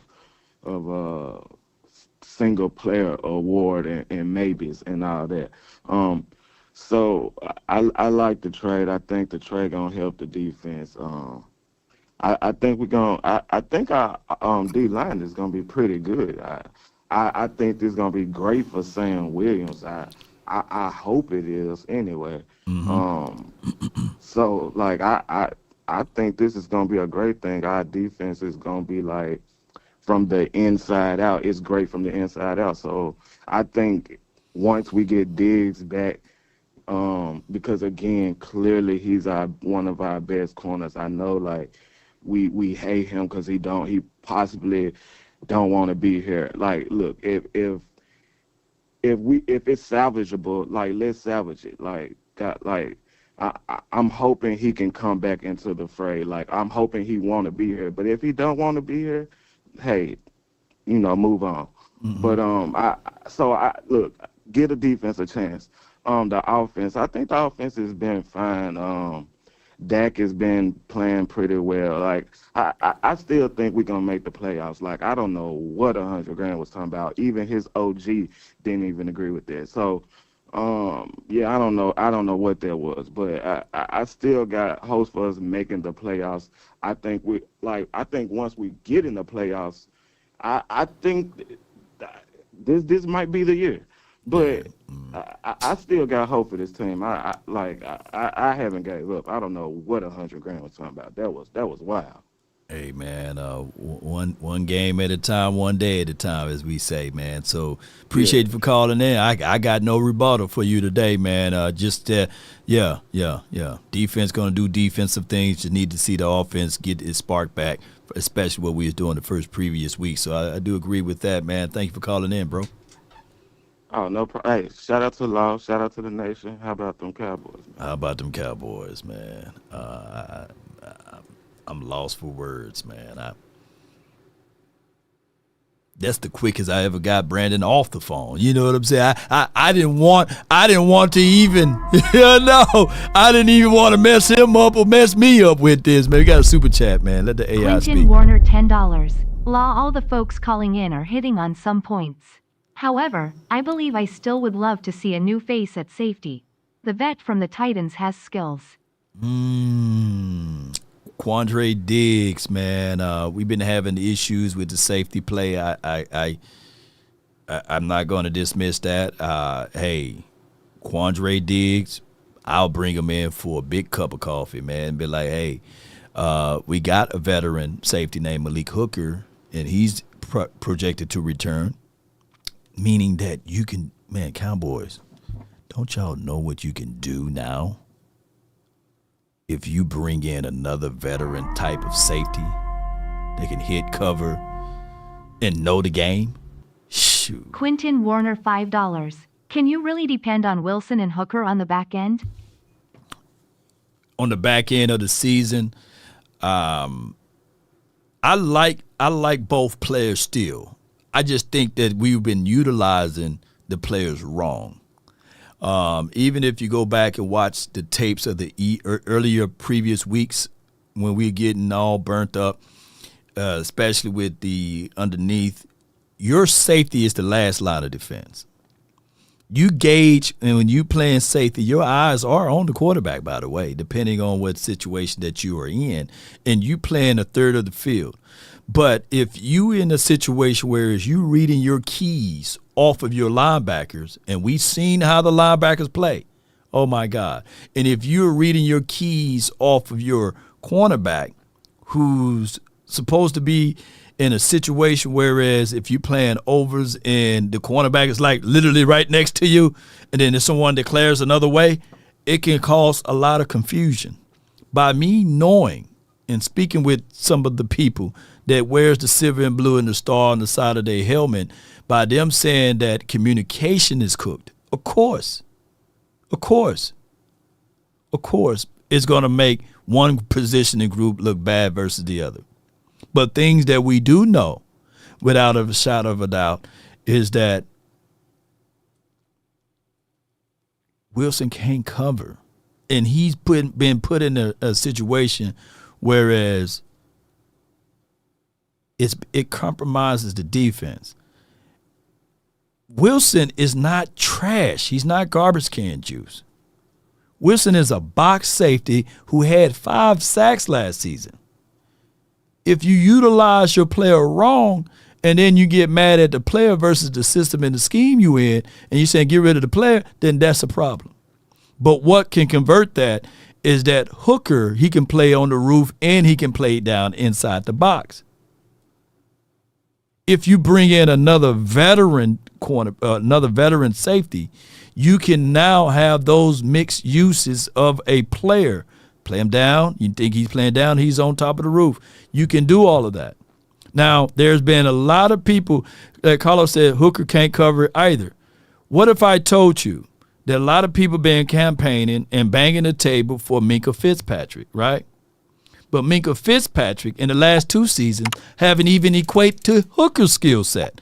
And if you can go look it up side by side, you will see that Hooker been playing better than Minkah Fitzpatrick. But there's a third of the people who will say, hey, man, bring in Minkah Fitzpatrick. He will alleviate all of that. When it's not even the case nor the scenario. Because people who don't look at the tape and don't see ball, they would just say, hey, Hooker is the problem. Even if we had Minkah, it would still be the same situation. But as far as Quandre Diggs, I like what he can do. You bring that in and you wouldn't have to worry about, shout out to Wanye. Yeah, but y'all seen Wanye. And that's my dog. He haven't played at the level that we want to, and he's been healthy outside of migraines, right? Because of the system and how you're utilizing these guys. Haven't been up to par or up to snuff. But neither here nor there. I got the next caller on, and it's from the 956. You in the mix. Wait a minute. I got from the 336. My bad, 956. I got from the 336. You in the mix. Talk to me. Yo, what up? Nothing much, man. What's up, Law? Nothing much, bro. What it do, Law Nation? Nothing much, man. This right here is a situation and scenario that you don't have to go into details or what can happen, but you can just talk around it, what people can expect to what will happen. You know, that's all I want to say. You know what I'm saying? And let people know who you are and everything, because we're live on the nation. All right, I'm Savon Rebels Jr. Senior. I'm senior, not junior. You about the only one, you and Clarence, that can really get me out there like that, you know what I'm saying? I feel you, man. I respect you guys' work, you know what I'm saying? And I don't really deal with a lot of people. But, but first of all, shout out to the Jones family, you know what I'm saying? Cowboys, the head coach, Eberflus, so he can give my son opportunity. But looking at Monday, like I said, we still waiting to hear the most powerful word right now is activation. Right. So I know if he activated and he get out there, I wanted to say it on the podcast earlier today. You know what I'm saying? I was on, I was on a little message earlier, talking, but they was having their little Dallas Cowboy little thing. You know what I'm saying? So I ain't really want to exploit them like that. But what I'm telling the people is this. You're going to get your money worth. You get what I'm saying? He's not one of those kids that's going to come in intimidated at all. You feel what I'm saying? Right. That's not even in his nature. You feel what I'm saying? A Mm-hmm. lot of people want to say it's his first game out there. Yeah. Rest him to another year. Why rest him?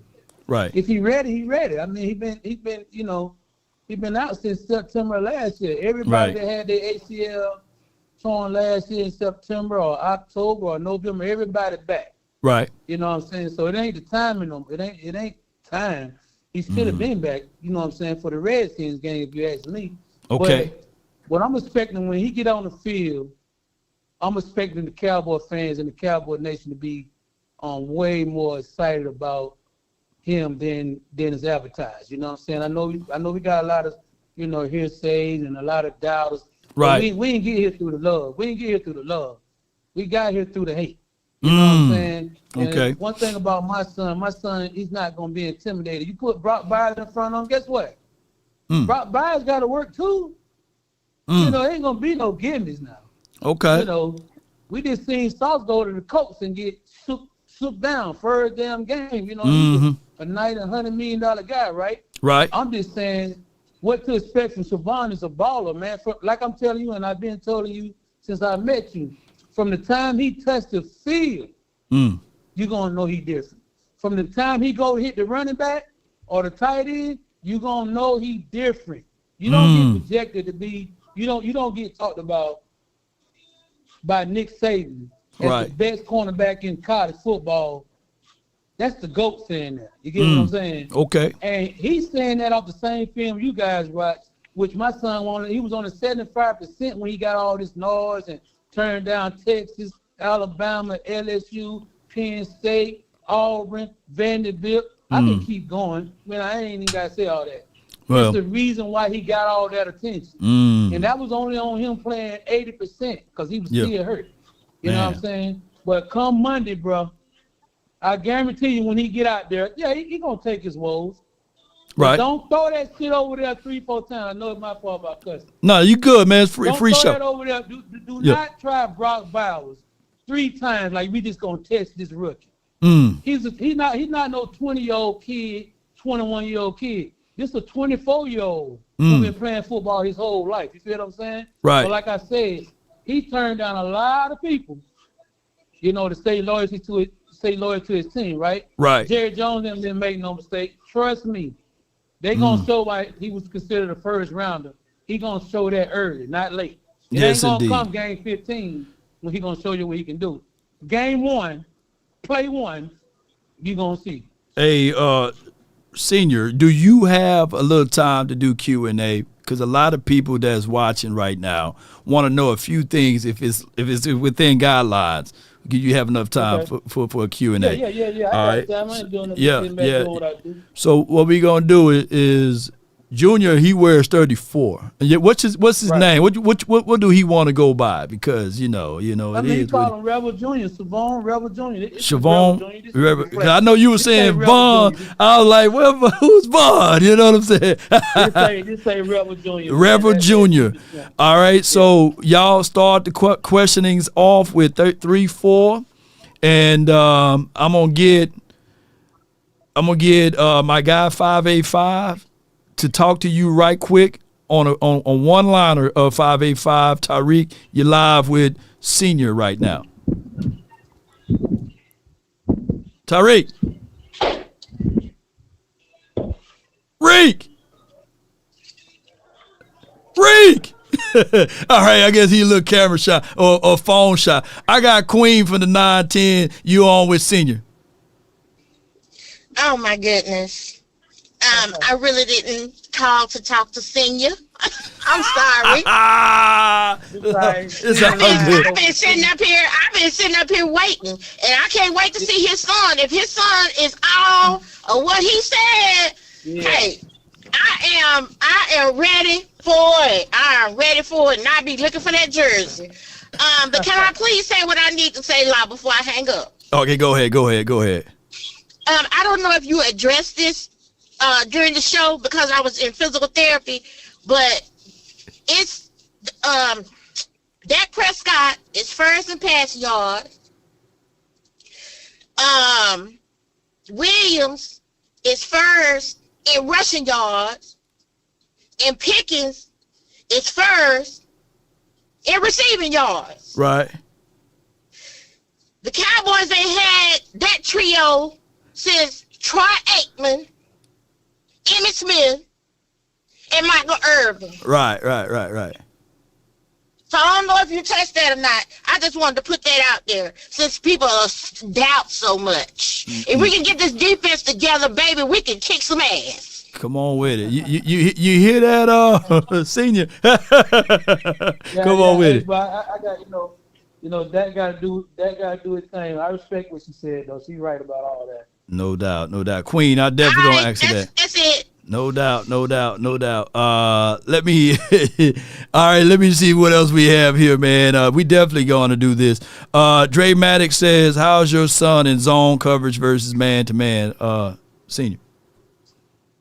He's like he real intelligent, you know what I'm saying? Like he's gonna sit there, you know, so he's not gonna as soon as the ball hike, he do both of them really well, you know what I'm saying? Because he played all those positions from safeties and all that. He's like a quarterback on the field because he also played quarterback too. Oh, wow. But he's not going to be the one that runs. Like if he 5 to 7 yards off, you're never going to see him take 5 to 7 more yards back. You know what I'm saying? If it's first and 7, he automatically know he getting cussed out if he take 3-4 yards back. You don't go nowhere yet. You feel what I'm saying? So he's comfortable in his zone just as well as he's comfortable in man. You know what I'm saying? Yes, so indeed. You call it, play it. And I'm gonna let people know right quick that you don't have thin skin. That you can give people the background that you ain't just a dad, man. You're a coach, man. Look at people's background. Can he play zone? Can He play it all, man. He Yeah. play it all. Yeah. So he don't have thin skin, y'all. My guy know how to hold his own ground. I got from the 956, man. We got Senior on the phone, Siobhan Rebel Senior on the phone, man. What you got for me, man?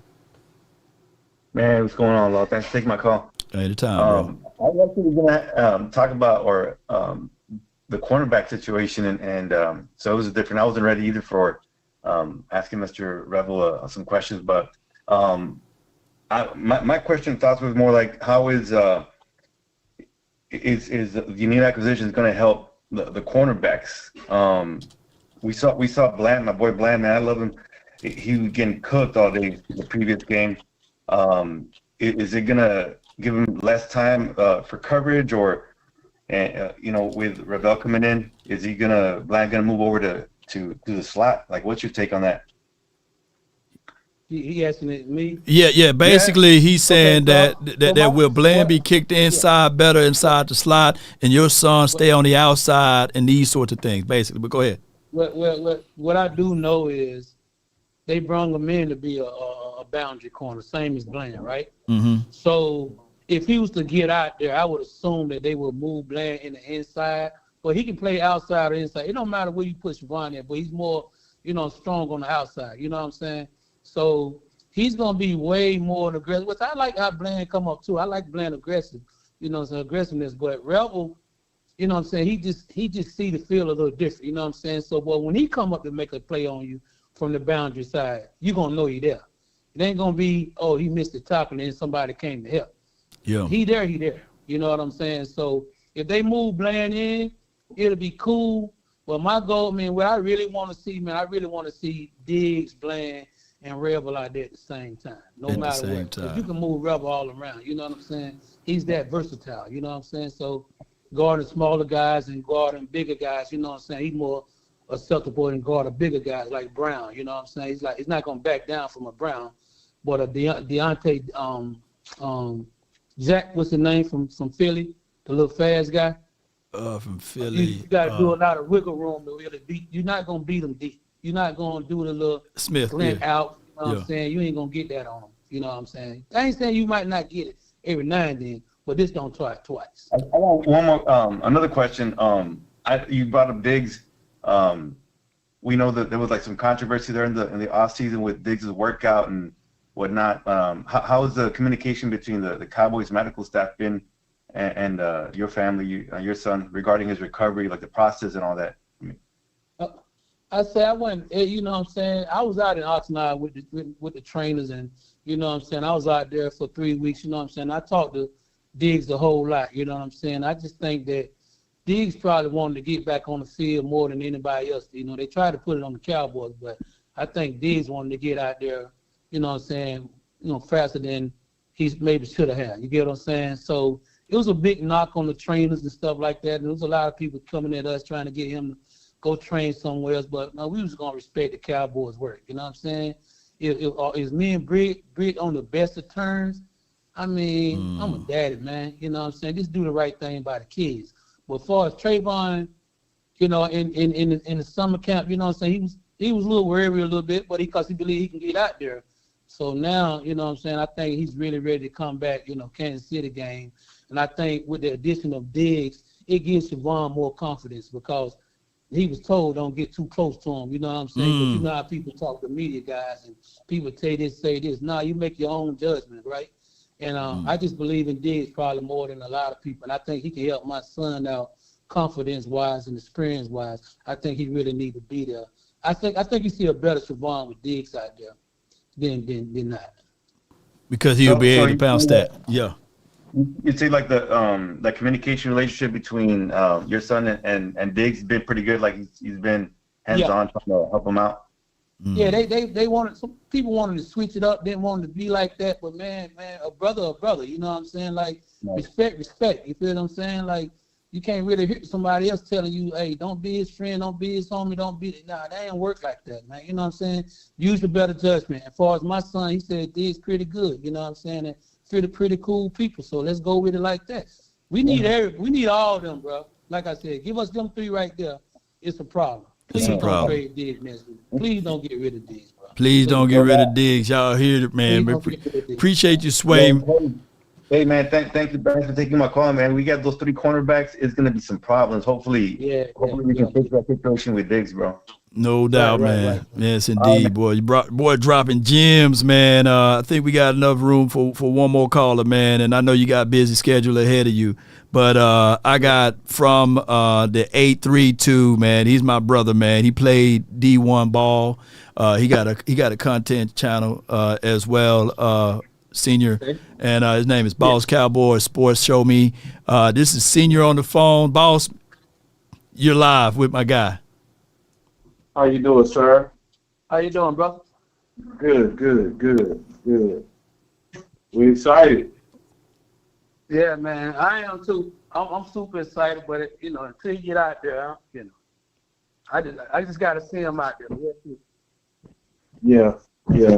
Well, I like how they ramped him up. They seem like what they did, because I've been keeping up with it, is they opened him up to be scout team going against Lamb and Pickens.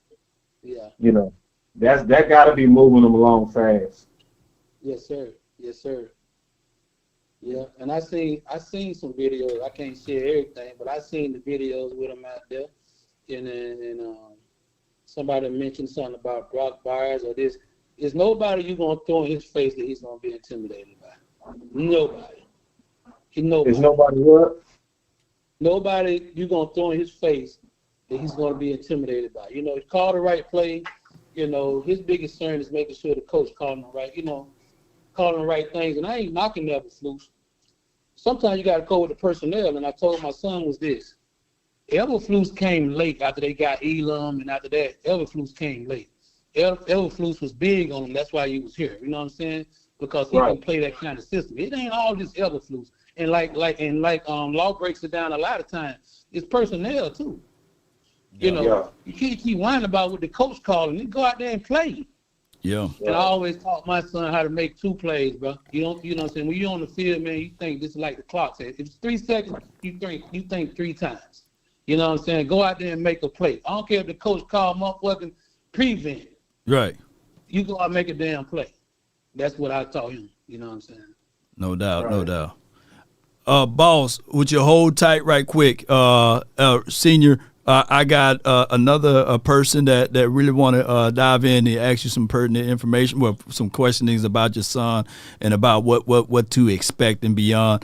I got this guy. His name is Skywalker Steele. He got an unbelievable platform as well, and he does a lot for the Cowboys community, and he can get things going in the best way possible, man. Skywalker, I have Siobhan Revel Sr., man. The floor is yours. Hey, Pop, appreciate you calling in and giving us some insight. I'll try to be quick as possible here. You kind of answered it a little bit, though, with Boss, where you said that Coach Flus wanted him in here and to fit the scheme. When I was watching your son coming out, he to me came off as an extremely physical corner, in your chest, wants to play in phase. And to see how this scheme is playing out, where it's a lot more soft, a lot more cushion, I was going to ask, but you said he could fit. I was going to ask, how do you think he can adapt to this style where it doesn't seem to be as aggressive? Do you think he'll have to adjust to that, or that's something that he did before at East Carolina, just we didn't see it last season? Yeah. Well, East Carolina, they was never a press team. From the time we ever went to East Carolina, they never played man. So when Siobhan got there, he kind of changed the dynamic of what East Carolina was used to, because he was able to play that bump, right? You know what I'm saying? The whole game. Right. But it was, but being that it was their system, he had to also play zone and cover off. You feel what I'm saying? So occasionally, first year, like I said, he was playing with a sports hernia the whole year. Man. You know what I'm saying? So he became one of the top players in the country off that note, like I was telling him. You know what I'm saying? But when it comes to that scheme right there, will he make every now and then he give up that? Yeah, but I think being in the ECU system, like you said, taught him how to be out by 8, by 10, and not run. You know what I'm saying? It taught him how to scheme and set the quarterback up with the quarterback thinking he's going to drop. He might drop one time, but he know how to drop 2 times, right? So he's very schemeful with his work too. Like he know how to set up the play even without the play being called his way. You get what I'm saying? So if he in a zone or 10 or by 7, trust him to be able to come and jump that ball. You know what I'm saying? Or come make the tackle, because you ain't gonna be able to get every ball. But if it's like I told y'all, if it's 3rd and 5, why is you off 7 yards and then back up 2 yards? You give him up the first down. He automatically know don't do that. Man. You know what I'm saying? Let me say this. You don't be compared to Pat Surtain, Christian Gonzalez, and Jalen Ramsey for no fucking reason. I ain't saying it because he still got to play the game. Right. But you don't get in those 3 categories with those type of players if they don't think you that. That's not just talk. That's just what he can do. He's already projected top 10 pick. It's not a coincidence.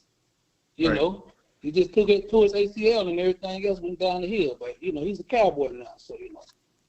See, I take some of that, and it's music to my ears hearing you say that. I take some of that, and I think about high football IQ, because you said something there where, you know, it's 3rd and 5, and you're playing 11 yards, 10 yards off the ball. But you said that he would not necessarily play with, but he would bait in a way, or he would understand that right down the distance where the sticks are, and he makes sure he'd be able to jump that. His trigger would click quick enough to do that. I didn't see enough of that, I don't think, with some of these corners. And I go back to that infamous play against the Panthers, where it's 4th and 3 and you're 10 yards off the ball. I don't care what the call is. I feel like your football IQ would say, let me get up a few more yards. And I feel like it sounds like that's something your son would do. And I say this, bro, and I like how you broke it down, because Law also broke that down too. I'm gonna put my son in that situation, right? From what he's been taught. Automatically, if he that far, your first step ain't back. You already back. You feel what I'm saying? 2 steps, drop back. 2 steps, drop back. Because you take those 2 steps forward, he don't get that playoff. Well, by you taking them 2 little steps back, that gave him enough time to get the play, right? Siobhan automatically top. Take them 2, then come back. That's why you do the ladder drills. That's why you do the cone drills. Preach. I always told him, every drill that you do on the cone drills and the ladder drill, gonna come back and it's gonna come back on me in the real game. So real quick, appreciate you answering my questions. See you. Go ahead, boss. I'm listening. Okay, I just want to just real quick. You sound like you have a playing background or a coaching background, or is it both? It's both. I played and I coached for 25 years. Youth football, always won. Coached my son. I run my own 7-on-7 in North Carolina called Trade Folk Tigers organization. Yeah. So I've been running 7-on-7 for 8 years, which Siobhan played for. You know, so he got cussed out playing the time. Trust me. And see, the reason why I ask is because I can hear it in you. You know, coaches and coach dads have a certain type of team first type of teaching. You know, and I was kind of hearing that when you were saying, you know, run the play and trust it. Now, with him being at East Carolina, you running 7-on-7. I'm just trying to kind of get under the hood a little bit. Did you teach like reading quarterbacks, like 3-step drops and route progressions and all of that kind of stuff to where he can anticipate? Yeah, and I'm glad you asked that question. That was something I was big in, you know what I'm saying? Like really teaching those formats, like it's just trips or, you know what I'm saying, a single, you know what I'm saying? Just read the play. Like if you got a man, right? And y'all seen it plenty of times with us. We in man, we might be off man, but we in man, and that man get open. That's ridiculous. You feel what I'm saying? And with the safeties, right? My safeties automatically know who you watching. I'm watching the quarterback. No, you watching that top. You know what I'm saying? Like you watching that tight end. They're gonna tell you if it's running pass all day long. All day long. They're gonna tell you if it's running pass all day long. So if it's 3rd and 12, son, you know it's a pass. Yeah. Ain't no need to watch the run. Right. That ain't your job. You know, so man. All right. Any other final words, man, for you, boss, or Scott, to my guy? Nah, man, I wish your son the best. We're excited to see him, and like I said, I appreciate you answering my question, brother. Our question. Thank you, sir. Thank you very much. You welcome. I did have one more question, and then I dip out myself. You know, obviously, I've never seen a corner with a brace. Is he gonna have the brace when he play, or is he gonna be able to go out there without the brace? No, I wouldn't even dare let them put him on the field, and they shouldn't even let him play. It'd be the first cornerback in the history of football to be running down. I mean, that's why I just want to ask you honestly, sir. You know, and I said the same thing. I said I've never seen it. So here's the story with that. Okay. They put that on because he had to have it. The reason why he wasn't there at the Carolina game or the Washington game because he said that he got a 40-inch vertical. He said I don't feel like I can jump my highs, right? Okay. He said I just don't feel like it. You know what I'm saying? Like it ain't the patella tendon no more. So he had to seek up. This is between me and you guys. I know more people might be hearing it, but let's just be open and shit. I ain't gonna lie about that. Yeah, he finna play. He had a second opinion with Dr. Ellis-Trost, who was also the an ACL guy who in the league. Him and Cooper are the top two in the league. So when people don't feel comfortable with him, they seek advice from him. It ain't going past those two. So when he seek his second opinion on with Ellis-Trost, and Ellis-Trost gave him the clear and all that, everything was good. He using that brace just for added practice shit. You know what I'm saying? Just make sure everything good, you know. But his knee's strong as all. You know what I'm saying? It's just him getting that confidence back. That confidence. On it, you know what I'm saying? They don't take it off. But he you got me. Okay. Wait. Law, can I get one more question? Literally one more. Literally, this is it. Thank you. First of all, thank you, Law. Real talk. Anytime. And thank you, Scott. Good questions. I just want to ask this one more question. Go ahead. As a dad, because I know it's different between when the team is looking after that Revel and when dad is looking after Revel. Right. What's your gut feeling about him playing Monday? I'm about 98% good. And the reason why I'm not going to put it at 100, I can't put it at 100 because he ain't played before, right? He ain't played at that speed before. All the tools and all the skills and all the aggressive depth. You know what I'm saying? I'm just want him to take that first step and make that first play with that knee. You feel what I'm saying? And everything good. But like I said, if he make that first play, he's not one of he don't know how to go 100. His ass want to go 120, 121. We don't even believe it. Yeah. You know what I'm saying? So I put him in 98 because I got to see the first play of him. I'm watching the highlights. I'm watching what he's doing in practice. You feel what I'm saying? Yeah. I know what he's doing. You know what I'm saying? But I want to see it in real game, so I put him in 98. I'm 98% comfortable with him being out there Monday. Not saying that they're not gonna put him out there just to throw him out there. He ain't that kind of athlete. You feel what I'm saying? You throw somebody out there that maybe mediocre, move around how they move around. You don't play that shit that he do. You'll see the burst. Yes, you know indeed, man. Burst and everything from the first play you see him, bro. You gonna know why they gotta have him at 100. All right, boy, you got me ready, man. Put me some pads on the sideline. Oh, man. Coach, don't be playing with us. And don't play with us, Coach. Don't play with us. And that's my son. That's my son. Yeah. Hey, my son. That's my son, and I don't like to like pussy like that. Absolutely. If I see Siobhan, if I never knew Siobhan was like you guys don't, and you ever first time see him, your mind gonna be like, oh shit. Yeah. And that's my son. I done seen his whole life, so I know what he can do. Man, all right. So what we gonna do is, man, and Boss Cowboy, he right here in the city too, senior. So we gonna have to figure out a way, man. We have a sit down, man. We talk some ball, maybe at the studio or something like that. We bring you in, and we do it that way. Part 2. Post game. They all on me right now. I know, bro. But I appreciate you, man. Before you go, man, let people go ahead, boss. Go ahead. No, I just wanted to tell him, man, I've been out to the studio. It's first class. And the most importantly, sir, that I mean is law is a very safe place. And like when you're dealing with us as, the independent content creators, we not trying to get you, we not trying to clickbait you.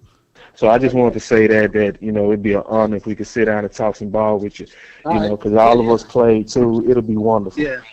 Cause I'm also starting the 7-on-7 out here with a guy, named Troy Giddings. I don't know if you know him. But we're gonna do one out here too. But yeah, let's definitely. I wouldn't even be here talking if I ain't trust law. Man, come on with it, man. Yes, indeed, man. Don't judge nobody. Yes, indeed, man. That's what I'm talking about. No doubt, man. But I appreciate you, man. I appreciate you for calling in. Hey, Rebel Senior, let people know once again what all you doing. And on top of that, whatever thing that you got going on, bro, before we go. Huh? I said let people know who you are again. Just as a closeout, man. Let people know who you are and what all the things you got going once again, man, so that we can get things moving and grooving on with the show. Yeah. All right. I appreciate it, man. Appreciate you allowing me to come say a few words and ask a few questions. But I'm Rebel Senior, man. Got all the confidence in the world. Been a Cowboy fan my whole life. So you know how blessed I feel right now as a dad to have my son out there rocking. You know what I'm saying? So salute to all you guys and thank you guys for asking me some questions and getting it out there. No doubt, man. That's my guy, man. Senior right there, Rebel, man. Hey, boss, man, I appreciate you for jumping in. Scott had to dip, but let people know, man, who you are, where you from, man, and you're not a stranger over here. 10K boss, man. Come on with it, man. Oh man, you know. Yeah. Boss Cowboy Sports. I changed my name to Boss Show Me because that's more about what I'm about. Is you got to show me on everything. So y'all can find me at Boss Cowboy Sports and be looking for Law and I to be doing more and more work, just as opportunities arise. And man, I appreciate you, Law, for inviting me, and always being unselfish and creating that value for the community. When you put football people together, man, we appreciate you. No doubt, man. Appreciate you, man. Thank you for calling in. That's Boss Cowboy. Show me sports, man. You got to show it, And I don't like what he's doing. By the way, I don't like what he's doing. I don't like it. I love it, man. And we're gonna continue to grind and shine, Cowboy Nation. I hope my guy Chavon Revo, the junior, shows up and shows out and make 34 a household name. I know the last great Cowboy player to wear 34, right? That's his number, right? He wearing 34. Had to be Herschel Walker, right? Yeah, it had to be Herschel Walker. So let 34 be a thing now, man, for Cowboys. Scarecrow 7 ho to $5. This is by far the best show I've seen, Law. Rebel SR got me effing hyped DC4 fucking L. Come on with it. Let's go 34 star. Come on with it, AI. Shoot. I got the next caller from the 206. You in the mix. MJ, you're live on the Nation, man. Talk to me, man. What up, Law? How you much, doing, man? brother? All is well. Can't complain, bro. Who got number 24? 24 was Miles Sanders, I believe. Man, they should have switched numbers, gave that kid 24 and gave Miles Sanders 34. You know what I'm saying? Hey, man, that 24, man, that's Mel Winfro, that's Everson Walls and Larry Brown. Look, that 24 means special to me, man. And of course, I like 24, but hey, I like. Hey, he got to make his own number now. 34 gonna be a number. That's true. He gonna make it his own, that's man. True. Yeah, so yeah. 34, he's special. Now, let me ask you a question: Is he 100% healthy or 90%? I want to make sure he's 100. Hey, Senior said he feeling 98% chance that his son gonna play, and he's feeling that the tape that we all and he said this, even me talking to him, he said every tape that we analyze of a player of his son was he playing with that herniated. You know what I'm saying? Like he was playing at 80%. He was never 100%, and we was evaluating him from an 80%. So he got all of that all corrected too. So we're going to see a different player out there. And of course, Boss Cowboy Sports said the right thing about that knee, by him not being able to wear that brace and moving around. That's a plus for us to know that was just only for cautionary things of why he was wearing that brace. So we getting us a real physical cornerback that's a knowledge of the game that his father coached him since he was born. So it's gonna be nice, man. and his father said the right thing. My bad. Winfro When wore I- 20. My bad. I'm thinking of someone else. But go ahead. Yeah. Yeah, he was telling the right thing. Yeah. Because when I played corner, Yeah. I played 5 yards off, or I played bump and run. You don't play no 10 yards off. Because if you play 10 yards off on a fast receiver and a route running receiver, you're going to get toast. I don't care who you is. Yeah. You get Yeah. toast. Boy. Yeah. You better at least be 5 yards. Because I was fast too, so I wasn't scared. But if you playing out 4 out, that means you're scared and you're going to get torched. Yeah. So, like you said, Law, if it's 3rd and 7, you do not play 12 yards off the man. You still could play 5 yards, and you got to just know how to react. And what's going to help all them corners is going to be that deep tackle in the middle. That's the first line of defense. Because anybody try to play 96 1-on-1 Williams, he gonna get beat. And the key to this whole game that's gonna make everybody good is that new linebacker. Because his tape is good too, and he know how to read defenses, and he gonna put people in the right, and he know how to watch when he play linebacker. He don't play no 10 yards off the line of scrimmage either. Yeah. The other linebackers that we have was playing 10 yards off, and they run all the way back. I'm like, what is they doing? That's an easy first down. Yeah. Y'all about to see a whole thing change because the middle of the field was killing us. He gonna help the safety, and he gonna help the corners, that middle linebacker. Yes, indeed, Wilson, man. Logan Wilson. That's gonna help him. So I'm excited, and now, come on, Shotty, you gotta play. You gotta come back now with this offense. Yeah, the offense. The offense. We see here's the great thing about what we were saying today, and it is supposed to be like solution conversations getting into the next 8 games. But this is one of the better things that we can say about this particular team is that we understood what the defense is, right? So you can't get worse than what you are now with the pieces added, right? You're going to get better. You can't sit back here and say with a natural face that we are a worse defense when you have Quentin Williams, when you have a Logan Wilson, and then you having the size and the kind of caliber of speed and physicality that this kid is going to bring in, Siobhan Revels Jr. So yeah, I think that overall we're going to be a better team on the back half. And this could be for our benefit too because there's not a lot of tape on those new guys. Yeah, because you got Overshawn coming back. And Diggs been practicing too, so Diggs coming back. Yeah. More so around the Detroit game. Yeah. Because Diggs he was in a heartbroken mood with his partner. I'm gonna tell y'all something. Diggs is in upload mood now because he got another dog in the field. No doubt, he got that man. linebacker. No now doubt. Diggs said, "Oh man, I get to play like I want to now. I ain't got to be worried about the middle of the field. I know Logan Wilson going to have everybody right, and I get to play. He going to get some. Y'all finna see a lot of interceptions. That's what I'm about to tell y'all. And it was funny. The Cardinals got the butt whooped out of them yesterday, and they beat us. That was embarrassing. When I watched that game, I was like, oh, my God. It's embarrassing, man. The Hey, sometimes, man, when you playing defense, and then you got to understand that's family business too over there. They are in the same division, so you play each other rougher, man, when you're in the same division, believe it or not. And it's just family business, bro. But I appreciate you for calling in, offense. Man. Yeah, that was our offense let us down. Our offense been still in Washington mode. The last time we played good offense was when we played against the Washington team. Yeah. So we just need to bounce back.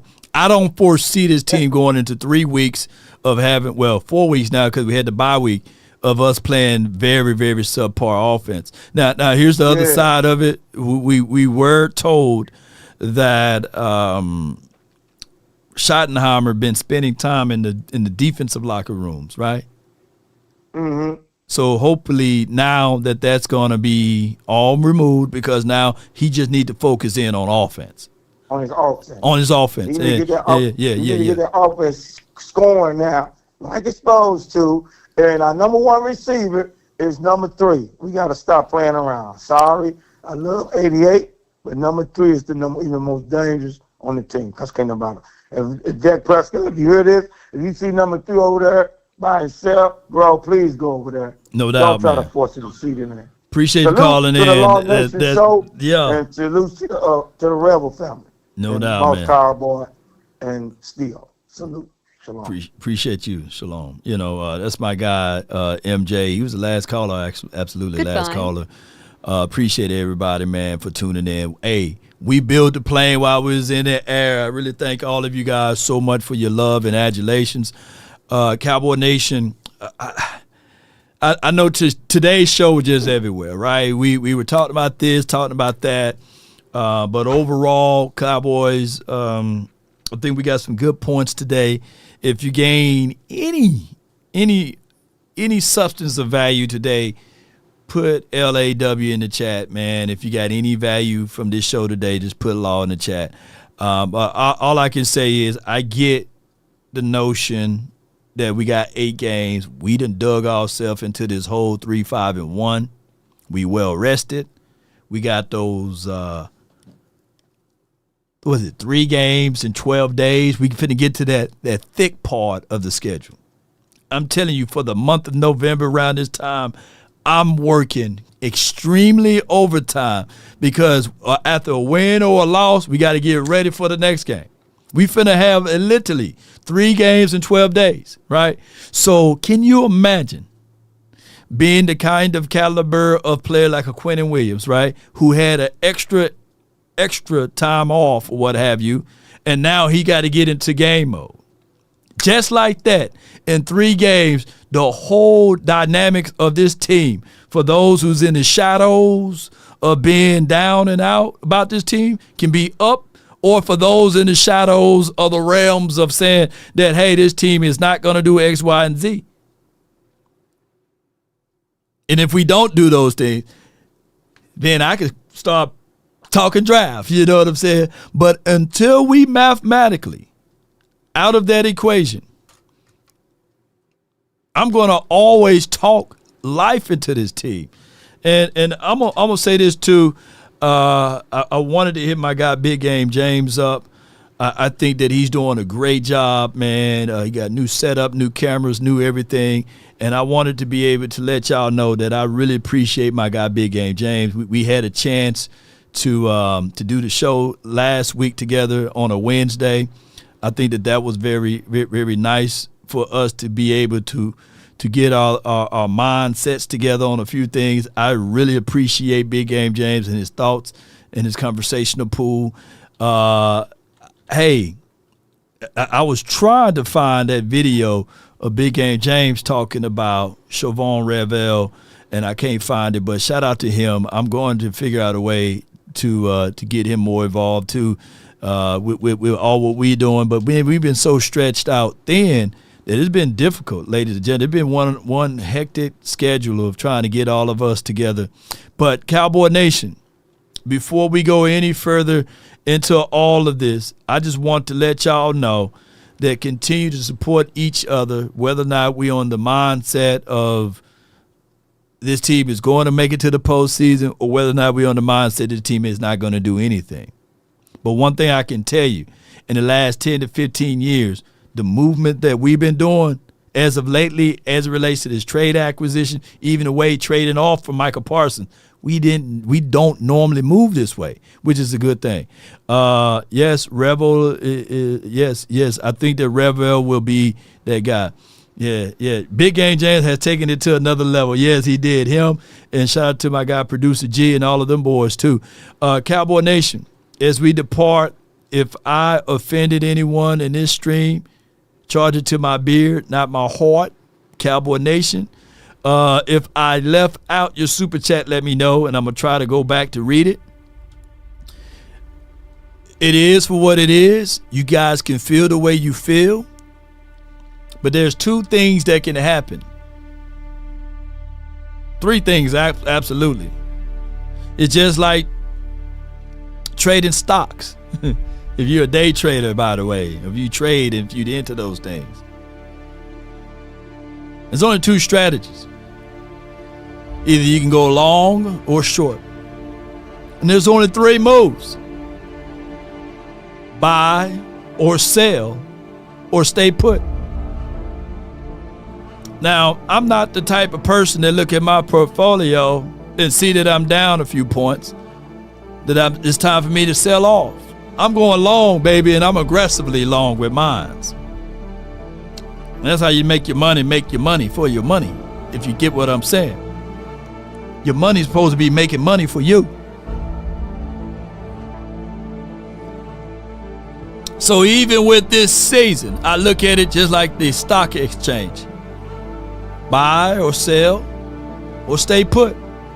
Now this defense, either they're going to stay the same or they're going to remain in a bad situation, or we're going to move up. There's only 3 moves. That's not up for debate. Cowboy Nation, I appreciate DC Jeweler for the beautiful piece. They got my mom's information right here. She forever will be near my heart. Locked down. I really appreciate him. And I really appreciate you all. Shout out to the PR team. They say that prize fighter, even when he's down, he continuing to swing. All he knows, it takes only one punch to knock someone out. One meaning to get someone to the next level. The hero that lives in all of us is here. I remind you guys that the race is not to the swift, nor the battle to the mighty. It's to he that endures to the end. Most people give up when they near the finish line. Most people throw in the towel right before success is there. The enemy is working overtime to count you out. So all it takes is one pickup of an excitement to get you going. That's why I tried to do for my guy 100 grand. He may be feeling low and he may be feeling out and down. But I said all it takes is one conversation to shift your mind, right? That's why we call him Cap. You know what I'm saying? Because at the end of the day, even 100 grand, he may say one thing, but it'll be a whole nother if she knock on the front door and says, baby, I'm coming home. And there's Nia Long. I just put that back up there so that the person that said, hey, Long, you said you're going to put her back up there. There you go. But if you want a thing bad enough to go out there and fight for it, to work day and night, to give up your time and your peace and your sleep, if all of your desires of it makes you quite mad that you don't get tired, ain't this right, JP? Thank you for becoming a member. And all that you scheme and dream is about it, if you'll gladly go out there and sweat for it, fret for it, or plan for it, to lose all terror of your mind, if you would simply, just simply go after the things you want with all of your capacity, strength, and sagacity, with faith, hope, confidence, and stern pertinacity. If neither cold or poverty or the famish of fame or the sickness of body or brain can turn you away from the things you want, if dogged and grim and besieged and beset with the help of Almighty Cowboy Nation, you will get it. That's been my time. I really thank you all for yours. There's a hero and all of you all.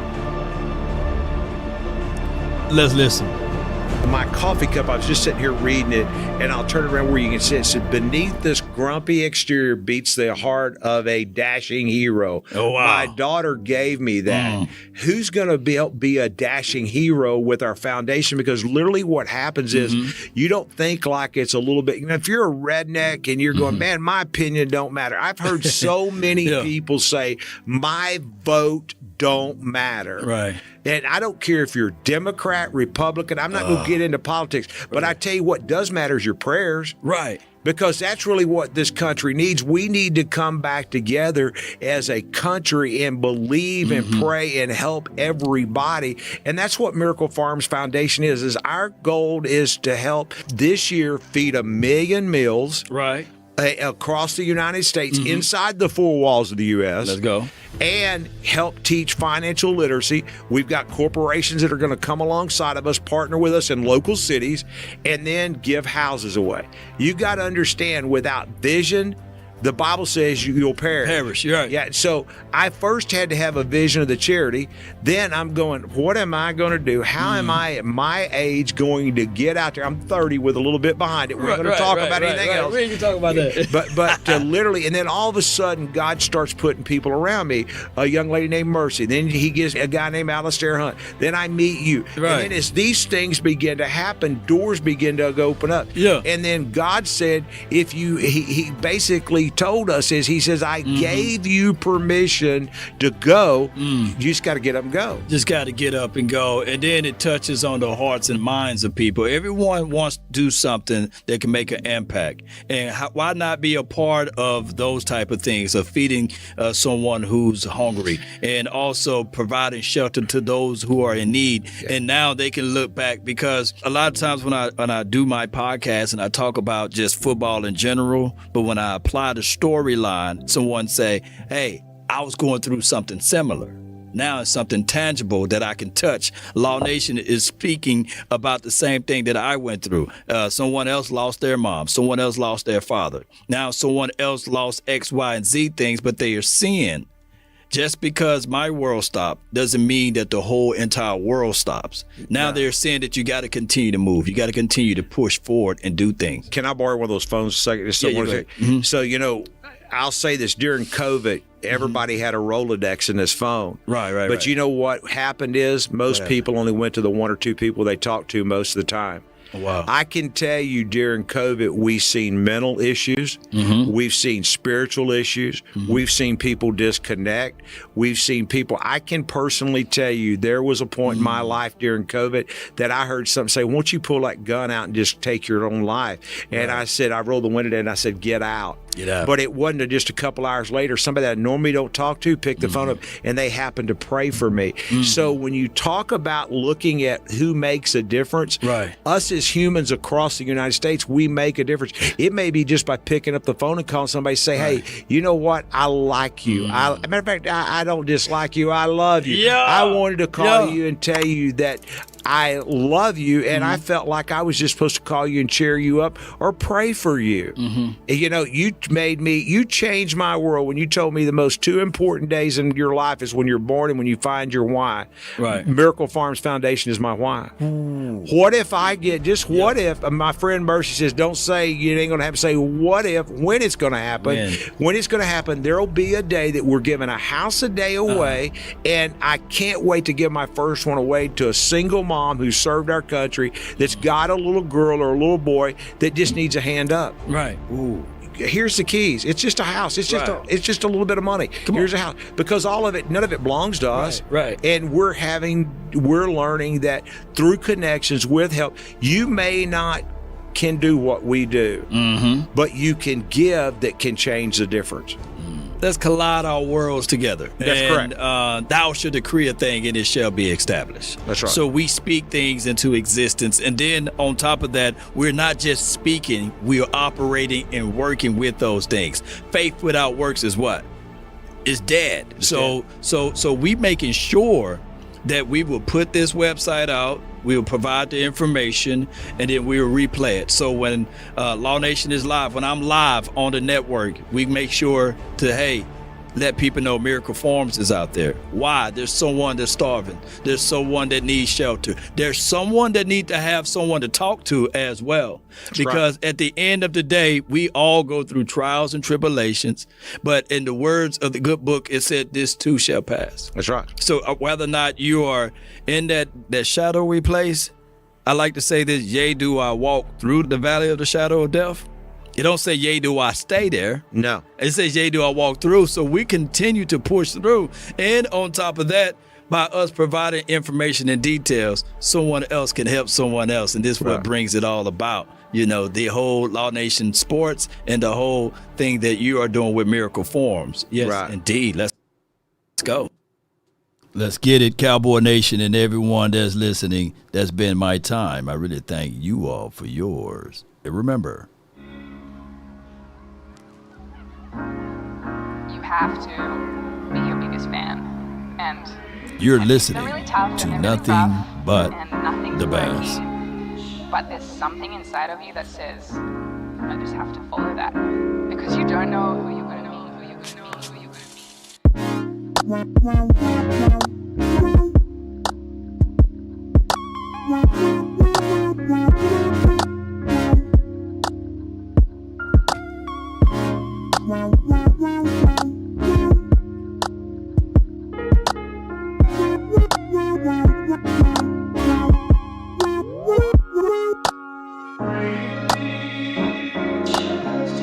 Shout out to JP Dub, man. Appreciate you for becoming a member. Super chats, appreciate you. Scarecrow, Dak owns Brunt Boots, DP, that's Pittman, J. Thompson, appreciate you. Last but not least, Quentin, because you don't know who Warner, yeah.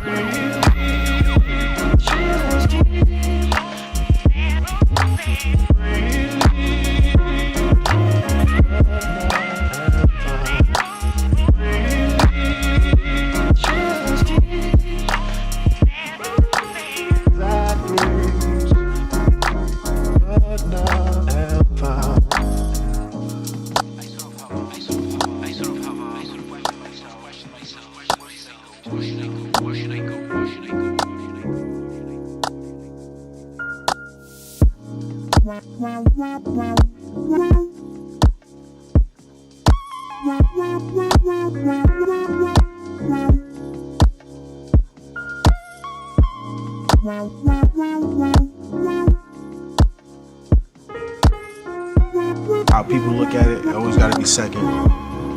Like, this is a football first, everything else later job. And that's what the fans expect you to be ready.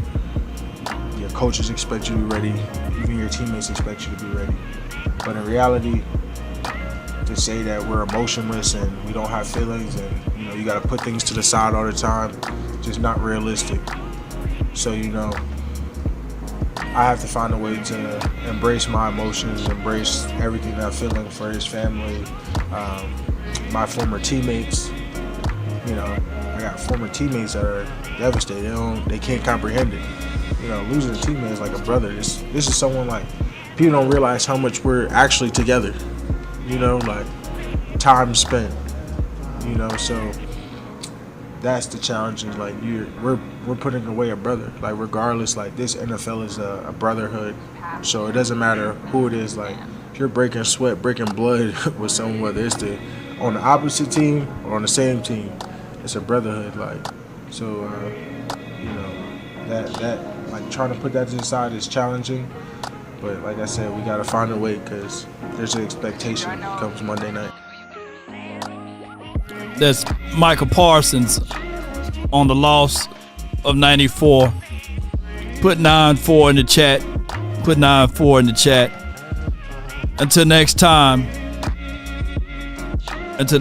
Cowboy Nation. That's been my time. I really thank you all for yours.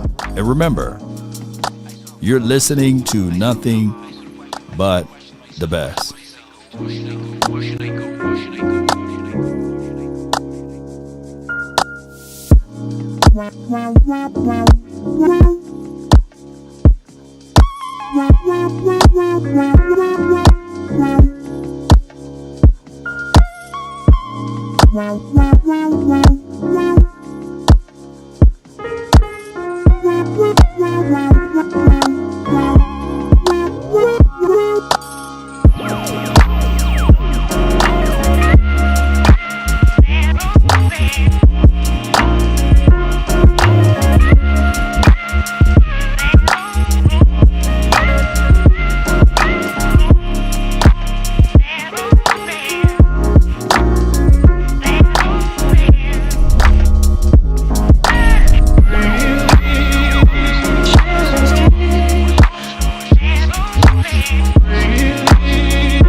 Oh, snap. You thought I was done? You know. Hey, Eric, old head young boy. It's never too late to drop that $20 over here, man. Yeah. Yeah, you thought, oh, yeah, come on, Packers. Come on, Packers. Boy, we rooting for the Packers tonight. Yes, indeed. Come on with it. But I got Eric over here, man.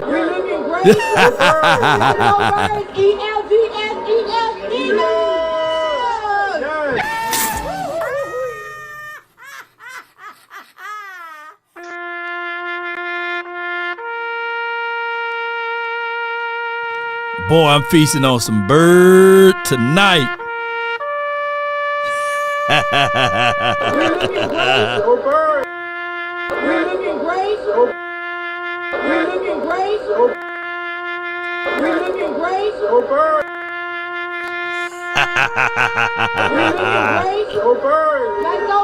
ELGS.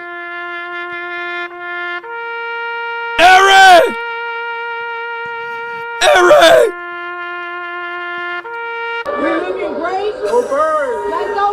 ELGS.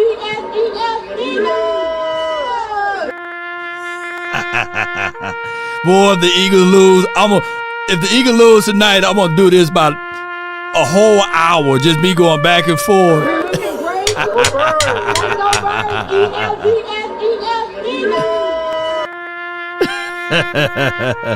Hey, Eric, don't you run off now.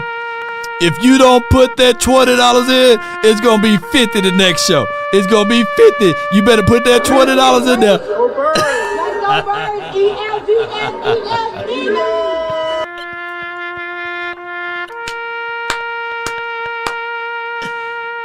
Take some money out, all of it. Come on. You're wasting my time now. Come on. Come on. We're looking great. Go birds. Let's go birds. ELGS.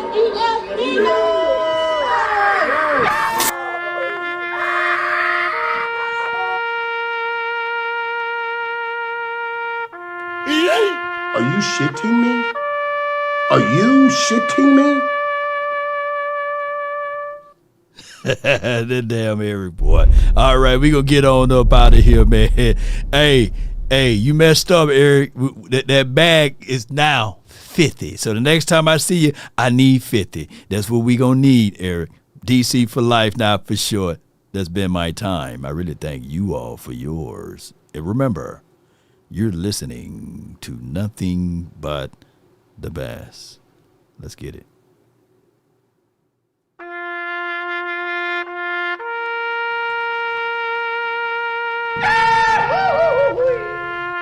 Oh my goodness!